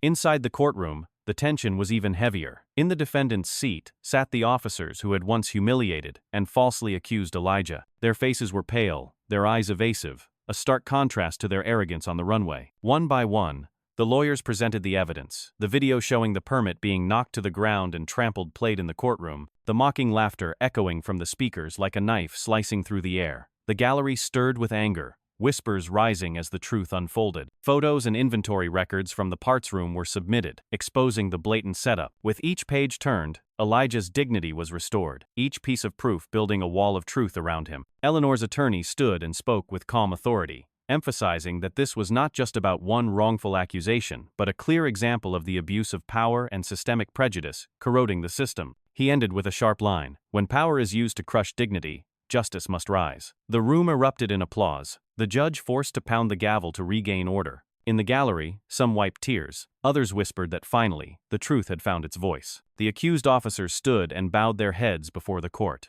No defense left. They were forced to admit their misconduct from abuse of power to deliberate fabrication of evidence. Their bowed heads were caught on camera, broadcast live, becoming a symbol of collapse. The whole country saw it, the world saw it, that those who once believed themselves entitled to trample others were now placed under the weight of justice. The judge's final gavel struck, confirming the verdict, declaring them guilty of abuse of power and discrimination, and sentencing them to be held accountable before the law. Elijah sat in the front row, his hands tightly clasped, his heart pounding with powerful, steady beats. When the verdict was read, he lifted his head, eyes burning bright, feeling a weight lift off him for the first time in days. He didn't smile, but his gaze was unwavering, as if engraving the moment into memory forever. He knew this victory wasn't just for him, it was for the thousands who had lived under injustice. Eleanor placed her hand gently on his arm, a brief but powerful touch, like a silent message that they had walked through the darkest storm together. As he stepped out of the courthouse, Elijah passed through a sea of people chanting his name. The air crackled like a festival, but beneath it was the eruption of a new belief, the belief that justice could still prevail even when it seemed buried. He paused at the top of the steps, lifted his head to the horizon, letting the wind carry away the last beads of sweat. The crowd below roared number, "Justice for Elijah," not as a passing slogan, but as a vow etched deep. In that moment, Elijah Carter was no longer just a humble mechanic, but a living symbol of truth made visible to the world. When the judge's final gavel struck, the courtroom held its breath. Every eye turned to Elijah, the man once dismissed, once dragged away like a criminal in the dark, now standing tall before the law. The judge's voice rang out, firm and clear, declaring him innocent, stating that every accusation against him had been fabricated. That declaration sliced through the haze like a blade, returning to Elijah the light he had always deserved. In that instant, he felt the crushing weight lift from his shoulders. The wrongful arrest at 17, the recent smear campaign, all loosened their grip. The emotional scars wouldn't disappear overnight, but at least now, the truth had been publicly recognized. Elijah stepped up to the podium, his hands still slightly trembling but his eyes steady. He looked around the courtroom at the press, the citizens, even those who once trampled him. He didn't say much, only bowed briefly to the judge and jury, then stood tall, head held high for all to see. The flash of cameras lit up his face, capturing every expression, but Elijah no longer flinched. This vindication wasn't his alone. It belonged to countless others out there who had suffered injustice but never had the chance to speak. In that moment, he felt he had become a voice for many, and that responsibility made him stand even firmer. Applause suddenly broke out from the gallery, at first scattered, then gradually building in intensity. It wasn't a noisy cheer, but a wave of deeply emotional clapping, echoing through the heavy atmosphere of the courtroom. Elijah took a deep breath, eyes closing slightly, as if to capture the sound and store it in memory, so that whenever he recalled the darkest years, he could take it out as a guiding light. He opened his eyes and looked toward the front row, where Eleanor sat, her face no longer bearing the coldness of a tycoon, but the pride of someone who had placed her trust exactly where it belonged. As Elijah stepped down, Eleanor moved toward him, unbothered by the crowd of reporters pushing in. She took his hand, the one still marked with burns and scars, and gripped it tightly with her soft but steady one. Eleanor's voice rang out, not loud, but clear enough for everyone nearby to hear. They can hate, but they cannot deny. Her words felt like a sturdy shield, protecting Elijah against the lingering waves of criticism outside. It was also a final affirmation that no matter how divided public opinion might be, no matter how deeply enemies clung to resentment, truth and dignity remained undeniable. Elijah looked at Eleanor, his eyes filled with emotion and a flicker of astonishment. In that moment, he understood that she was not just the one who defended him, but the one who had risked her own reputation and position to help him stay standing. He tightened his grip on her hand, needing no elaborate response, because that grasp already held the weight of 1,000 promises. Amid the flashing cameras and the reporters shouting his name, they simply looked at each other, a silence more steadfast than any statement. Outside the courthouse, the crowd continued chanting slogans, flags, and banners fluttering in the wind. As the heavy wooden doors opened, Elijah and Eleanor stepped out together, the afternoon sunlight casting a radiant glow. Reporters swarmed, microphones held high, but they kept walking hand in hand. In the cheering, Elijah felt a lightness in his chest, not just from being exonerated, but from knowing there was someone who believed in him, no matter what. And to him, that was the greatest victory of the day. After the trial, the entire world seemed to fix its gaze on Elijah and Eleanor. Every step they took was captured through lenses, every hand held, every glance exchanged instantly magnified across headlines. The media swarmed, reporters lurked outside their homes, their offices, and even blocked streets just to snap a fleeting moment. Sensational headlines appeared non-stop, some praising them as a love that broke chains, others mocking them with titles like Billionaire loses mind over a mechanic. The two were thrown into the heart of a public storm, where every rumor, every whisper struck them without mercy. Though cleared of all charges, Elijah couldn't shake the suffocating feeling. He was used to quiet, to days spent hunched over engines in the shop, where noise came only from machines, not the curious masses. Now, this sudden fame exhausted him, especially as he saw Eleanor become the target of countless attacks. Tabloids dissected every detail of her private life, questioning whether a successful billionaire woman was destroying her career over a man from the bottom rung of society. Such vicious words cut into Elijah's pride, leaving him restless at night, thinking of ways to free them both. There were evenings when, alone in his small apartment, he turned on the television and saw Eleanor being scrutinized on national broadcasts, her words sliced and twisted into distorted meanings. His hands clenched, heart aching, and the thought of stepping away surfaced once more. Elijah believed that if he withdrew, Eleanor would be spared the brutality. She would return to her world, where she could remain a symbol of pride,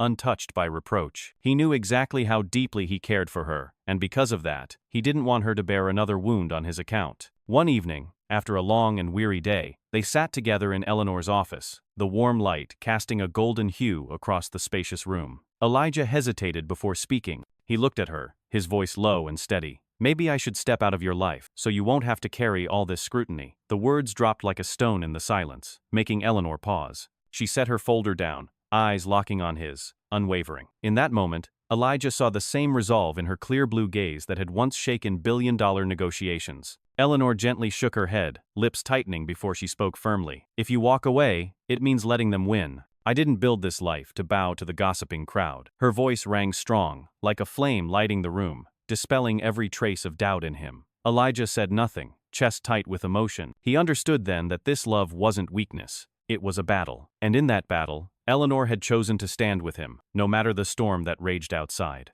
Even surrounded by the storm of media, the two still found rare moments of peace in the short afternoons. They sat side by the window, looking out at the city lit up in lights, sharing small stories no reporter could ever reach. For Elijah, those moments were more precious than any victory, because they reminded him that in the heart of chaos, love remained a solid refuge. And for Eleanor, this love wasn't a sacrifice, but a choice that made her feel most alive. Inside Elijah, the fear was still there, but beside it grew a stronger sense of resolve. He knew he couldn't retreat, because every time he looked into Eleanor's eyes, he saw both trust and challenge. She had knelt before the world, had declared he was the one she chose, and now he had to be strong enough to walk forward with her. In the storm of media, amid the noise of public opinion, their love didn't fade but burned brighter, like a torch that refused to die, lighting the way for both of them. Eleanor sat across from Elijah, in a room filled with warm golden light, her eyes focused on every shift in his expression. After days of pressure from the media, Elijah couldn't hide his weariness.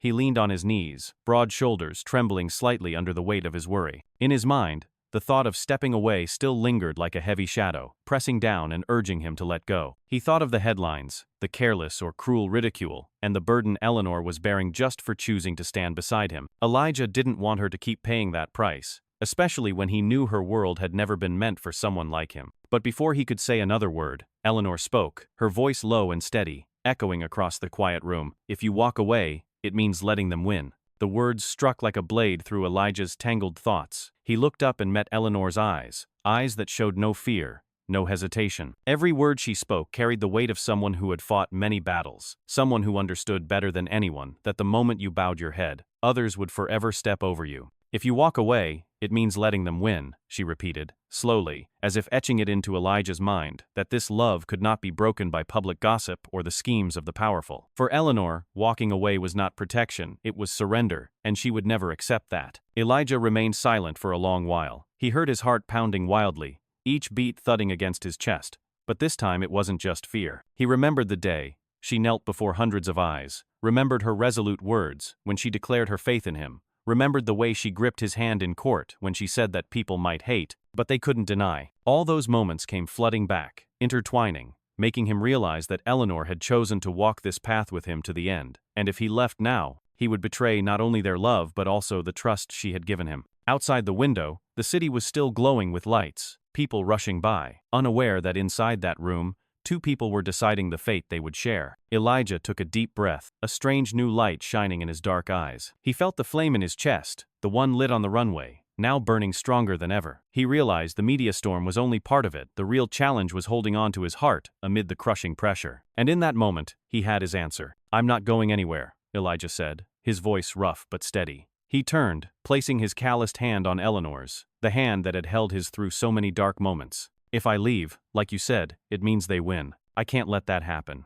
Eleanor's eyes softened, a flicker of emotion crossing her usually composed face. She gripped his hand tighter, as if to seal the decision as a new kind of bond, stronger than any spoken vow. That decision didn't stay just words. The next day, when he stepped outside and faced the swarm of cameras again, Elijah didn't flinch. He held his head high, walking with firm strides beside Eleanor. Together they moved through the eye of public scrutiny, through sharp questions and probing gazes, but inside, they had regained their calm. Because now, they weren't standing alone, they were two people choosing to face everything together, no matter how fierce the storm ahead. Inside Elijah, the fear still lingered, but it no longer held the space it once did. In its place was conviction, one built by Eleanor's unwavering presence, and by the trials he had already endured. He knew this was only the beginning, that more challenges would come, but at least now, he hadn't backed down. He had chosen to stay, to fight alongside her, to defend what they believed in, and that choice, simple yet powerful, turned their love into a torch burning through the storm, lighting the path through the long night of prejudice and power. After weeks of turbulence, Eleanor decided to take Elijah far from the media glare and endless arguments. She had her familiar silver jet prepared, this time not for chasing business or international deals, but simply to fly, to breathe in the air of freedom without burdens. When the two stepped into the cabin, the afternoon sunlight streamed through the clear windows, casting a warm glow on the polished leather seats. Elijah placed his hand on the seatback, a strange feeling rising in his chest, for it was the first time he sat in the passenger cabin of a plane he had only ever known from the ground, as a mechanic. The engines roared to life, their thunder shaking the scene, but this time, the sound felt like release, not pressure. As the plane rolled onto the runway, Elijah looked out the window and watched the people shrink, the city fading behind. His heart beat faster, not from fear, but from emotion. He remembered that moment on the tarmac, when sweat streamed down his face, his hands burned, and mocking laughter echoed around him. Now, he was no longer surrounded by jeers, but seated in a luxurious cabin beside the woman who believed in him when the world did not. Eleanor sat beside him, eyes still turned outward, but her hand gently touched his, a gesture both serene and proud. "How do you feel?" she asked softly, her voice no longer cold, like in the beginning, but carrying rare warmth. Elijah took a deep breath, eyes following the drifting white clouds, then spoke the truth he had carried for years. "I used to think my worth was zero." The words came out simply, but cut through the air like a blade, making Eleanor turn and look at him for a long moment. Elijah went on, his voice lower now, as if speaking more to himself. He shared how there were days he stood in a rundown garage, hands stained with grease, wondering if his efforts would ever be seen. He recalled being pushed aside because of his skin, remembered the bitter sting of watching officers grin in smugness. "I used to think my life would always circle in the dark, that my worth was nothing more than the grime on my hands," he said, eyes still fixed on the endless blue sky outside. Eleanor listened, her eyes filled with deep empathy. She didn't interrupt, letting him release the weight that had long pressed on his heart. When he paused, she gently squeezed his hand, her voice clear. "You were wrong, Elijah. It's those stains, the past you've overcome, that make you valuable. No one has the right to make you feel like zero, except you, and you've proven you're the only one who can turn zero into infinity." The plane had now climbed to a stable altitude, and white clouds stretched wide below like a floating ocean. Elijah looked down, then up, feeling as if his whole body were lifted along with the shining silver machine. He didn't speak right away, letting the silence stretch, letting the wind hum along the wings, letting the engine's sound become the background music to his thoughts. After a while, he turned to look at Eleanor, his gaze deeper and steadier than ever. "Maybe I was wrong," he whispered, "because right now, I feel like I'm living in a way I never have before." In that moment, both remained silent, letting the vast blue sky wrap around them. Elijah could feel the shift within himself. From someone who once believed he was worth nothing, he had found new meaning, a value that couldn't be measured by money or status, but by courage and the trust they placed in each other. The silver jet continued hurtling toward the horizon, carrying two people from opposite worlds, now sitting side by side in a shared journey. And in that wide sky, Elijah knew freedom was no longer just a distant dream. Inside the cabin, golden light from the setting sun filtered through the windows, scattering shimmering streaks across the seats. Elijah sat still, eyes fixed on the open sky ahead, where layers of white clouds floated gently past. The confession he had just made filled the cabin with weight, but also with more truth than ever before. He didn't hide the feeling of having once been a zero, buried in shame and contempt, believing he existed only to get through the day. Facing that raw truth, Eleanor didn't look away. She turned, studied him quietly, then gently placed her hand on his shoulder, a soft but firm gesture. Her voice came low and steady, like a vow. "You are my value." The moment stunned Elijah. He turned, eyes wide, as if not yet daring to believe what he had heard. Eleanor's fingers remained on his shoulder, radiating strength, making him feel he was no longer alone in this vast world. Until now, he had thought Eleanor chose him in a moment of emotion, as a defiance of public opinion. But hearing her affirm it in such decisive words, Elijah understood this feeling wasn't fleeting. It was a choice, a trust built from everything they had been through, from the smoky tarmac to the intensity of the courtroom. Outside, the jet soared high above the clouds, the city below shrinking into a quiet picture. Skyscrapers were now just tiny squares, the streets like silver threads glinting in the afternoon light. Looking down, Elijah saw all the noise, the gossip, the scornful looks reduced to grains of sand, too small to bury him ever again. He heard his heart beating strong, not from fear, but from a surge of new energy, a force sparked by Eleanor's words. "You are my value." That sentence echoed in Elijah's mind, repeating like an endless melody. He understood that to Eleanor, he was no longer the nameless mechanic once frisked and mocked, not the boy labeled a criminal at 17, but a man worthy of her, staking her name and life on him. He suddenly realized that true worth didn't come from bank accounts or symbols of power, but from having someone who's willing to see you when the whole world turns away. Eleanor kept her steady gaze fixed on him. She knew that every word she spoke would carve itself into Elijah's heart, and she wanted him to remember it forever. Outside, sunlight poured over the clouds, dyeing the sky in vivid shades of gold and orange. Elijah looked up at the scene, and for the first time in his life, he felt his heart open wide, no longer bound by shame or fear. He turned his hand slightly, gently grasped Eleanor's, and their eyes met silent, but full. High above, the city shrank beneath the wings of the jet, but their hearts grew, filled with strength and confidence. Elijah felt as if he had broken free from invisible chains, and Eleanor knew with certainty that she had found something power and money could never provide. They didn't need to say more, because the sky spoke for itself in its vastness and boundless freedom. And in that moment, Elijah understood that his life, once a zero, had become priceless, not in the world's eyes, but in the heart of the woman, sitting right beside him. After the storm of public opinion began to settle, Elijah started thinking about the long road ahead. He knew he couldn't stop it being a fleeting symbol, because if his story ended with camera flashes and headline news, it would all fade into oblivion. Deep inside, a dream that had quietly burned for years now flared stronger than ever. The dream of creating a place where young black men like him could learn a trade, gain skills, and believe in themselves. With financial support from Eleanor and contributions from individuals across the country after the trial, Elijah opened a mechanical training center in the Bronx, right where he had grown up among narrow streets and thick prejudice. On opening day, young men and women in their late teens crowded around the old gate, now freshly painted and gleaming. A sign overhead read, "Freedom Mechanics," glinting in the sunlight. Elijah stood before the crowd in his familiar work jacket, but his eyes burned brighter than the quiet mechanic he once was. He spoke to them about his own childhood, about the days he was doubted and dismissed because of his skin, and how he found his worth in his own two hands. "You might start from zero, but no one has the right to say you'll stay zero forever," he said, his voice low but resonant, leaving many young faces quiet with emotion. Next to Elijah's center, Eleanor made a bold move of her own. She announced the founding of the Skyline Foundation, aimed at supporting black engineers nationwide, from college scholarships and research grants to internship training programs at aviation companies. At the press conference, when a reporter asked why she chose that name, Eleanor smiled. "Because the skyline is something everyone sees, but not everyone can reach. I want those who've been overlooked to have a chance to reach their own sky." The Skyline Foundation quickly gained support, not only from the public but also from forward-thinking companies, sparking a wide-reaching movement. Elijah visited the center's classrooms often. He saw boys hunched over bolts with intense focus, strong girls testing their skills on lathes,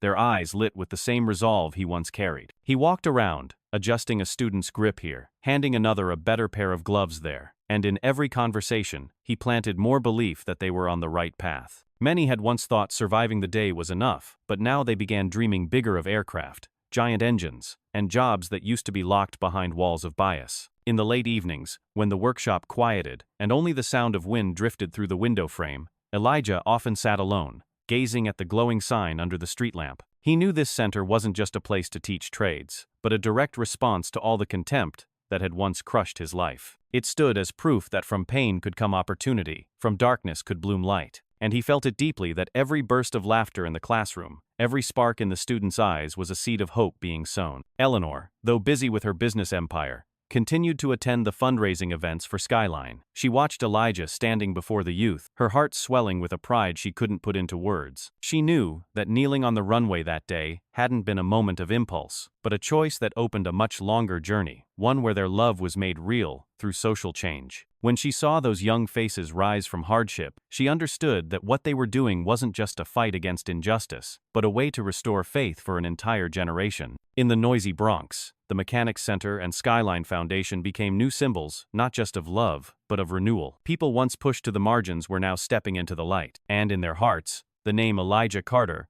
was no longer just the runway hero, but the sower, from whom an entire field of hope had begun to grow, lush beneath the sky of freedom. Within just a few months, Elijah's Mechanics Training Center began showing results. The boys and girls who had once entered the classroom with hesitant eyes, had changed hands once used for odd jobs, now handled tools, disassembled machinery with confidence. Many came from poor families in the Bronx, Harlem, or Brooklyn, once believing they'd only find temporary work, but now preparing for job exams at major airlines and manufacturing firms. When companies started hiring from the center, the good news spread throughout the community, turning into a shared pride. The first photos of young people in crisp uniforms on their first day of work were pinned to the center's bulletin board, bringing smiles to anyone who passed by. Elijah was often there to send students off on their first day. He shook each hand, feeling the trembling grip of emotion, hearing the choked words, "I have this because of you." He never saw himself as a teacher, always shaking his head and saying it was their effort that mattered. But deep down, he knew this was the clearest proof that the dream had come true.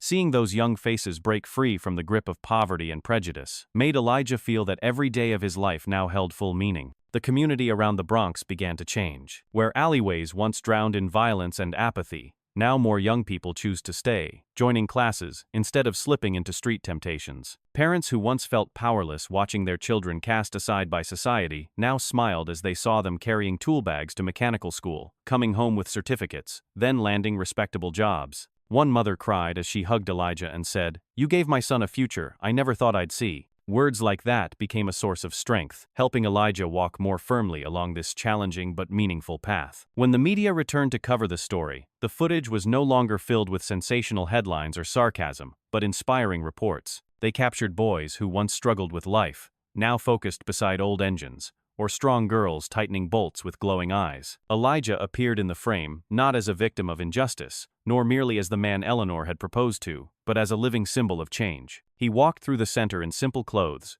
with a gentle smile and a steady gaze, and that image etched itself into the hearts of viewers. The name Elijah Carter gradually became a symbol for the community. At school assemblies, when teachers spoke of resilience and dignity, students would call out his name in unison. At community meetings, when discussing hope for the next generation, that name came up again and again as a model to follow. Even in street songs sung by the youth, Elijah's image was woven in as a source of inspiration, a figure who dared to stand tall against injustice. He had never sought fame, but he accepted it as a responsibility because he understood that if he were to fall, many others might lose faith. Eleanor continued to follow his every step, quietly supporting him while proudly watching the man she had chosen become a pillar for an entire community. She knew that kneeling on the runway had not only changed their lives but had planted a seed that grew into a forest of strength. Elijah was no longer the mechanic who had been humiliated, but now a voice, a source of hope and belief for so many. With every step he took, the whole community followed, and from that,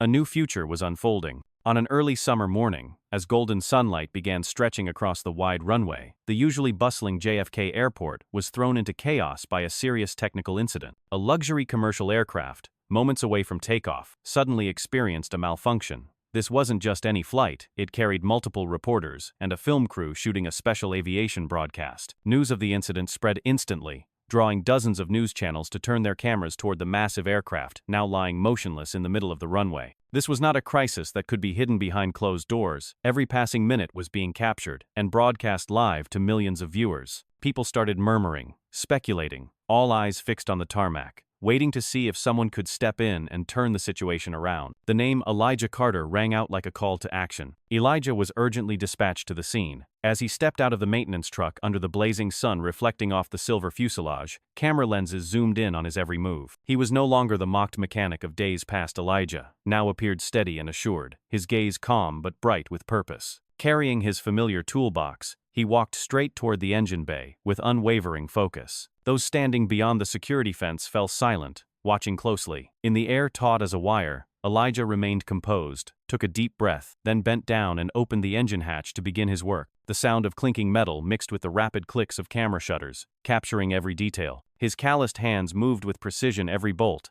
every connection inspected meticulously. His eyes seemingly in conversation with the massive machine. He missed nothing, from electrical wires to fuel valves, each step executed swiftly yet exactly. The live broadcast showed audiences holding their breath, sweat streaming down Elijah's forehead in the stifling heat. But he never faltered. His hands kept moving steadily, a rhythm that spoke of someone who had endured enough storms to know this was the moment to prove himself. On live television, a commentator whispered, "This is the man who made headlines across the country, and today, he faces another test." Those words echoed through auditoriums, cafes, and living rooms across the nation as people watched with bated breath. On the runway, Elijah was focused solely on his task. He wiped his hands, tightened the final bolt, then leaned back and signaled the pilot to initiate a test run. A moment of silence swept over the crowd, everyone's eyes locked on the massive aircraft. The first sound came weakly, then suddenly burst into the deep roar of the engine. The propellers sliced the air, kicking up clouds of dust across the runway, the roar drowning out every voice. The crowd erupted in unison. Reporters raised their cameras higher, and the live broadcast captured the exact moment the aircraft came back to life. Some passengers inside the cabin cheered. A few slapped their palms against the windows as if to send thanks. Elijah stepped back, his expression showing no pride, only relief. He knew he had done it right, and that truth was clear in the smooth hum of the massive machine. Immediately, the crowd exploded into thunderous applause. Those who once doubted now had to admit the truth, and across the television screens, millions watched as Elijah Carter stood tall, no longer bearing the shadow of the man once mocked. Commentators unanimously praised his composure, professionalism, and exceptional skill. They said he hadn't just repaired an engine, but had repaired the way society viewed the value of a human being. As the applause continued, reporters pushed in with microphones raised. "Do you have anything to say, Elijah?" one voice asked. He wiped the sweat from his brow, smiled slightly, and answered simply, "This job has never been about me. It's about safety and trust. If the plane takes off safely, that's enough. His words echoed on live television, leaving many momentarily silent. In Elijah's eyes, there was no empty pride, only the dignity of someone who knew exactly where his worth came from his actions. The aircraft slowly began to taxi, engines roaring, then soared into the sky to a chorus of cheers. For the passengers, it was a release. For the media, a golden moment. But for Elijah, it was the final trial to prove he didn't need anyone to shield him or speak on his behalf. He had become a true expert in the world's eyes, using the same hands once labeled dirty. In that moment, Elijah stood tall, a quiet smile flickering on his face, his eyes not on the cameras but gazing far toward the horizon, where the engine's rumble still echoed like a victory anthem. He knew his journey wasn't over, but from this moment on, he had forever stepped out of the shadow others had once cast over him. And as thousands chanted his name, Elijah Carter understood that at last, the world was seeing him as he deserved to be seen. The roar of the engine gradually returned to a steady rhythm, signaling that the machine was fully stable. The cabin window cracked open, and from inside came an unexpected sound at first, just a few isolated voices, then quickly building into a unified, powerful chant. Elijah, Elijah, Elijah. The passengers, those who had just endured moments of tension, rose to their feet, slapping their hands against the windows, shouting his name as if calling out to a hero who had just saved them from danger. The chant echoed through the cabin, beyond the sealed doors, spilling onto the runway where dozens of cameras were recording, and in seconds, the sound blanketed the entire area. The scene left many reporters speechless. Never before had passengers of a flight chanted the name of a mechanic in unison. Elijah stopped in his tracks, his feet rooted to the hot tarmac.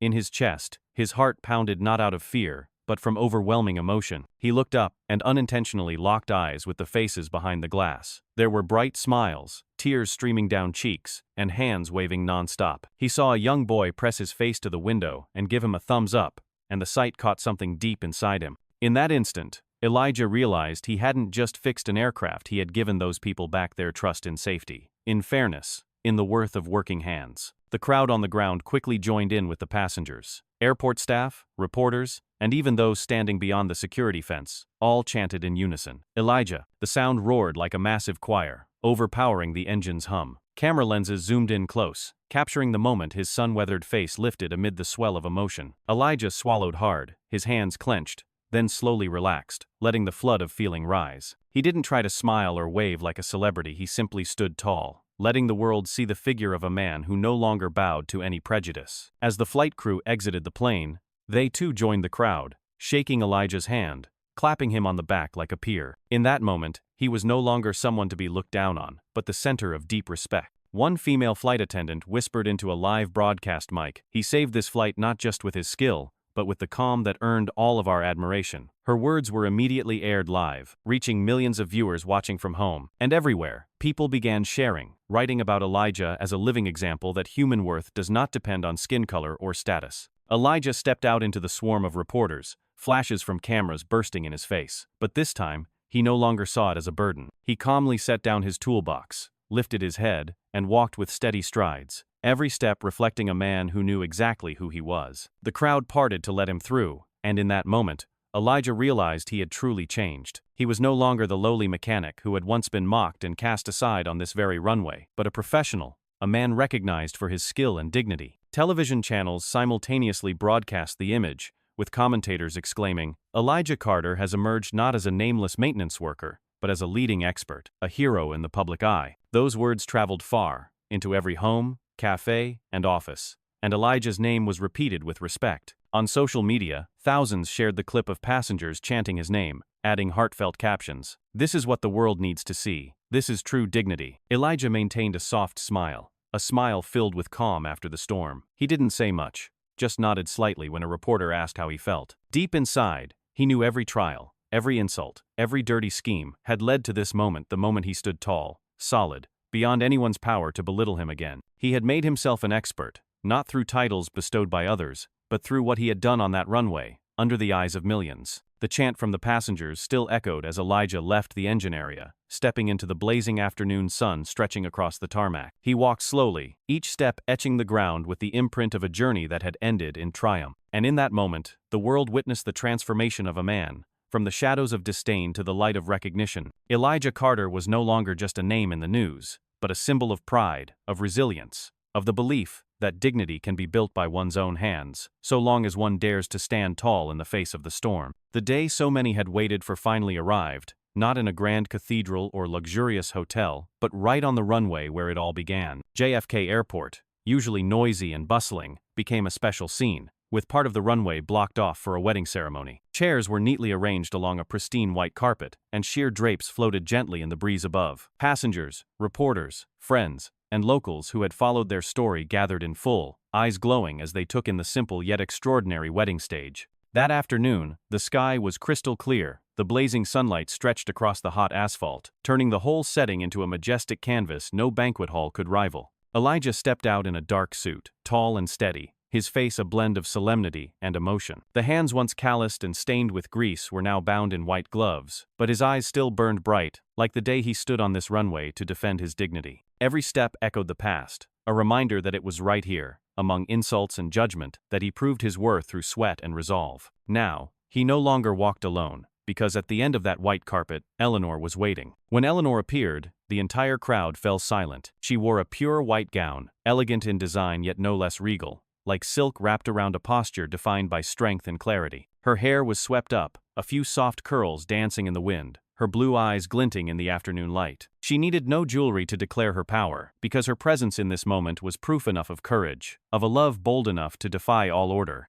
As her heels touched the carpet, Eleanor walked like a queen in the world she had chosen, and in that world, the man waiting was not a noble or a businessman, but Elijah, the mechanic once scorned who now stood as the one she vowed to stand beside. The fiery afternoon light bathed the wedding in gold, making the scene even more magnificent. The crowd couldn't hold back. Many raised cameras, but through their lenses, only two figures remained in focus. When Elijah and Eleanor met in the middle of the runway, all murmurs vanished, leaving only the wind moving past the nearby plane as a natural soundtrack for the ceremony. They took each other's hands, their eyes locked. No need for elaborate vows, because everyone present understood the story that had led them to this moment. The officiant began to speak, his warm, steady voice echoing through the microphone as he recounted the turbulent journey, from what seemed like a fateful engine failure to the shocking moment of the kneel, followed by legal battles and media storms. With each word, the crowd nodded, some wiping away tears, others gently squeezing the hands of those beside them. And when the final question rang out, "Do you, the bride, agree to walk this new path together with the groom?" Eleanor looked at Elijah, her smile blooming, and answered firmly, "I do." Applause erupted like thunder, drowning out even the distant hum of engines. Elijah, his voice trembling with emotion, replied, "I do." His throat tightened, yet his heart opened wider than ever before. As they exchanged rings, the afternoon light caught the metal just right, casting a sparkling flare, as if trying to etch this moment into history. The crowd erupted in cheers, white fabric streamed in the wind, and the same runway that once witnessed humiliation now became the ground for a new beginning. When Elijah leaned in to kiss Eleanor, the cheers roared across the sky. In that kiss lived not only love, but triumph, pride, and a message to the world that every chain of prejudice can be broken. The runway, once scorching under the weight of a battle, now bore witness to a wedding, a milestone the whole community would forever remember. Elijah and Eleanor walked forward together, bathed in the golden light of day's end, leaving behind an unending chorus of "Congratulations!" And in that moment, they were not just bride and groom, but symbols of love and dignity, shining beneath the open sky of freedom. As the wedding bloomed with applause and smiles, an unexpected moment brought the crowd to a hush. From the back rows, the police officer who once humiliated Elijah on that very runway stepped forward, his face pale, eyes lowered in unease. Under hundreds of gazes, he moved slowly to the front, his steps dragging as though burdened by the shame of the past. No one spoke, but the silence alone made it impossible for him to retreat. Standing before Elijah and Eleanor, the officer took a deep breath, his voice trembling as it entered the microphone. I was wrong. I publicly apologize for what I did to you." The words fell like stones on the runway, fractured and heavy, but for the first time, he bowed before justice and truth. The crowd froze for a second, then suddenly erupted into thunderous applause. Some shouted Elijah's name, affirming that the victory was his, not just in love, but in the fight against injustice. Elijah looked directly at the officer, his gaze calm, neither resentful nor arrogant. He gave a slight nod, saying nothing more, because silence itself was the clearest response. He hadn't needed to lower himself for revenge, for truth and dignity had brought the man to bow on his own. In that moment, Elijah felt the circle of the past finally close, and he stepped into a whole new chapter of life. As the ceremony ended, Eleanor held Elijah's hand tightly, and together they turned toward the far end of the runway, where a plane was preparing for takeoff. The evening sky blazed, sunlight reflecting off the metal fuselage in a brilliant streak. The crowd watched, and the moment the engine roared to life, the sound stretched across the space like a triumphant anthem. It wasn't just the sound of a plane leaving the ground, but a song of victory, of freedom, of dignity affirmed. Elijah lifted his head, feeling the reverberation of the engine rumbling in his chest. He saw the image of himself once surrounded by humiliation now vanish, replaced by the proud stance of a man who had overcome it all. Eleanor looked at him, her eyes glistening in the sunset, and she knew that triumphant song wasn't only for him, but for all those who had once been forced to stay silent. They had witnessed a life once dismissed rise to become a symbol, now honored at the very place that once held it down. The engine's roar echoed on, carrying a promise for the future. For the community, that sound declared that prejudice no longer held chains, that a seed of dignity once planted could grow into a forest of resolve. For Elijah, it marked the final proof that he had truly stepped out of the shadows, becoming someone even he had never dared imagine. And for Eleanor, it confirmed that the choice she had made wasn't a mistake, but the mightiest decision of her life. As the aircraft thundered above, the crowd seemed to rise with it, chanting Elijah's name one last time. On the runway that had seen both disgrace and triumph, there remained only light, laughter, and belief. Elijah and Eleanor tightened their grip on each other's hands, walking toward the sunset, each knowing that this triumph was not an ending, but the beginning of a new journey, where love and justice would rise and soar. On a sunny morning, the main hall of the Bronx Mechanical Training Center was packed. Hundreds of young faces, most of them youth of color, sat attentively. Sunlight streamed through the glass windows, reflecting off crisp new uniforms, their bright eyes mirroring the hope just beginning to bloom. Elijah stood at the podium in a simple suit, his demeanor calm but his eyes full of belief. He looked at each face, seeing in them the reflection of his younger self lost and uncertain about the future. His voice rang out, steady and clear. "No one gets to decide your worth, but you." The words echoed, landing in each heart like a spark passed hand to hand. Elijah told them how he had once been seen as worthless, had once believed he was just a shadow in a world full of prejudice. But it was his own hands, his own resolve, that led him out of the darkness. He emphasized that not everyone is given an easy chance, but that doesn't mean fate is sealed. "You have the right to rewrite your story, no matter who tried to erase it," he said, and the room burst into applause. Many young faces turned to each other, nodding, and in their eyes was more than admiration. It was the emerging belief that they too could change their lives. In that moment,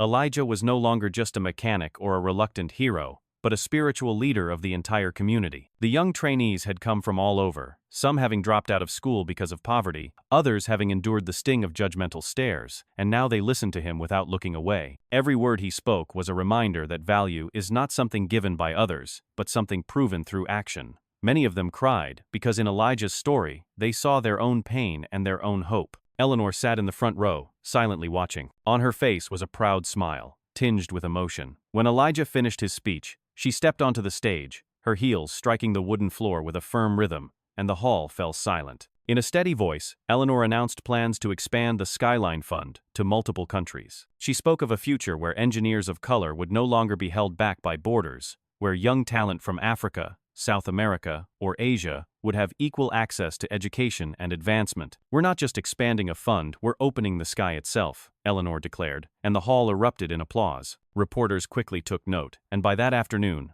bold headlines had spread across international media. "Skyline goes global." But for those present in the auditorium that day, what mattered more wasn't numbers or scale, but the message Eleanor had delivered. She hadn't just spoken about money or investment. She had spoken about recognition, about giving those once pushed to the margins a ticket into the sky. That message rang like a bell, a reminder that all real change begins with the belief that everyone deserves a chance. As the event came to a close, Elijah made his way down amid warm handshakes, while Eleanor was surrounded by young trainees with eyes full of light. The air was filled with joy and gratitude. One young man stepped forward, his voice trembling as he said, "If it weren't for this center, I would have given up a long time ago." Elijah smiled, placing a hand on the boy's shoulder, and was as Eleanor once placed a hand on his, transmitting certainty and belief. He knew the circle had completed. From someone once lifted up, he had become the one lifting others. Outside the auditorium, the golden light of the day stretched across the sky like a silk ribbon, flocks of birds painting arcs through the endless air. Elijah and Eleanor walked out hand in hand, looking up at the vast sky. They didn't need to say anything more, because both understood the message their lives had come to represent. It was not just a love story, not just a fight against injustice, but a message to future generations. A person's worth is not defined by how the world labels them, but by the choices they make. And as the crimson sky flared like a triumphant hymn,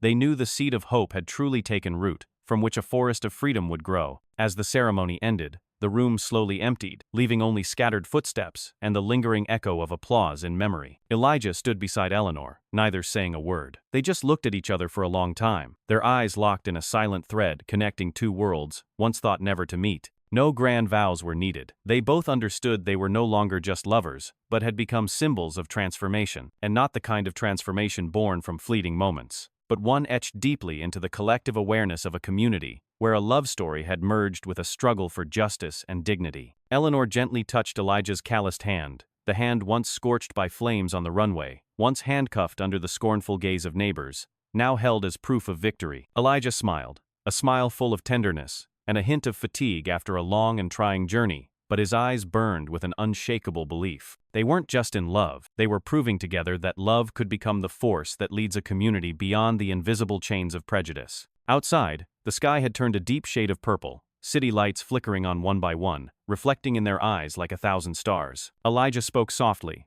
his voice low but steady. "We've come this far. There's nothing that can pull us back now." Eleanor gave a slight nod, her lips curling into a proud smile, knowing that every step they had taken was a test, and it was their resolve that brought them to this moment. In the silence, the air was filled with an unspoken agreement, not just between two people, but across a generation listening to their story. The final message did not come from a podium, nor from any headline, but from their gaze and presence. Dignity cannot be bought. It is built through resolve and courage. Elijah had lived it, Eleanor had proven it, and the community had seen it with their own eyes. That message was not just for the young people sitting in the auditorium, but for anyone who had ever felt pushed aside, who had once believed they held no worth. It served as a reminder that every person, no matter where they begin, has the right to hold their head high if they are brave enough to uphold their dignity. In a moment that seemed ordinary, as Elijah and Eleanor stepped outside, a light breeze caught the banner that read, "Skyline," making it flutter gently. Beneath the golden lights, the two paused, looking toward the long stretch of runway ahead. They knew new battles might come, that prejudice never fully disappears,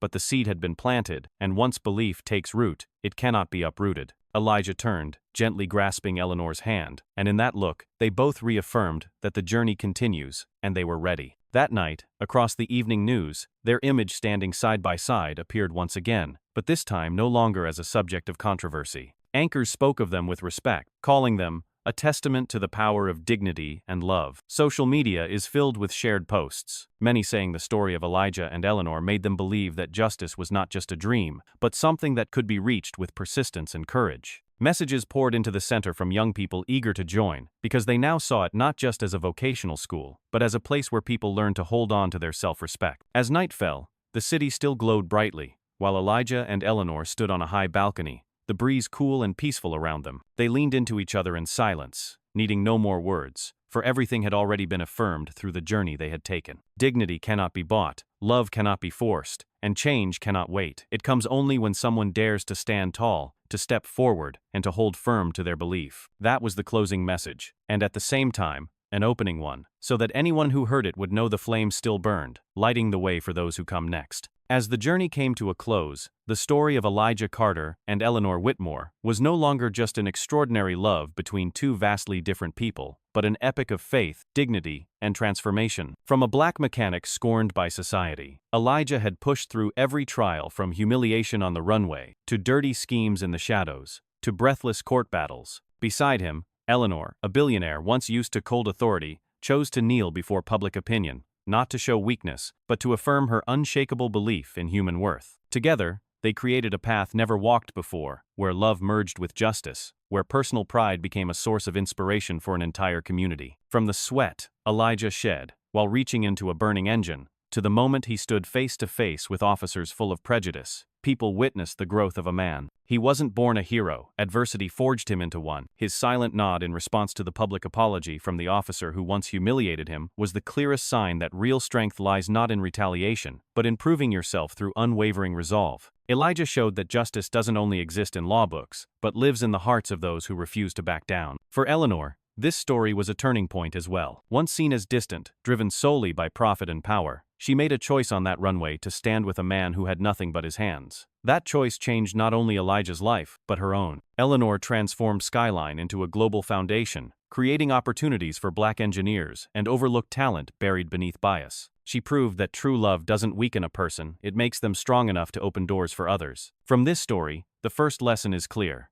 Dignity cannot be bought or crushed. It is built with willpower and courage. Elijah had been pushed aside, dismissed, but he never let himself bow to injustice. And because of that, when opportunity came, he was ready to prove his worth. For anyone feeling lost in life, this message reminds us that prejudice and pressure only persist when we allow them to. When we believe we are worthy, the world has no choice but to listen. The second lesson comes from Eleanor. The true power of authority doesn't lie in domination, but in using it to uplift others. When she publicly said, "I choose him, not for money, but for dignity," it wasn't just a declaration of love, it was a bold statement that she was willing to stake her reputation to defend the truth. It reminds us all that no matter our position, we have a responsibility to act, because silence in the face of injustice is its own form of complicity. The third lesson, and the overarching meaning of this story, is the belief in change. The Bronx was once a place shrouded in darkness, but through Elijah, the mechanical training classes lit a spark of hope for hundreds of young people. Those who once seemed trapped in the cycle of poverty and prejudice were now given a new chance. From one small center, from one Skyline foundation,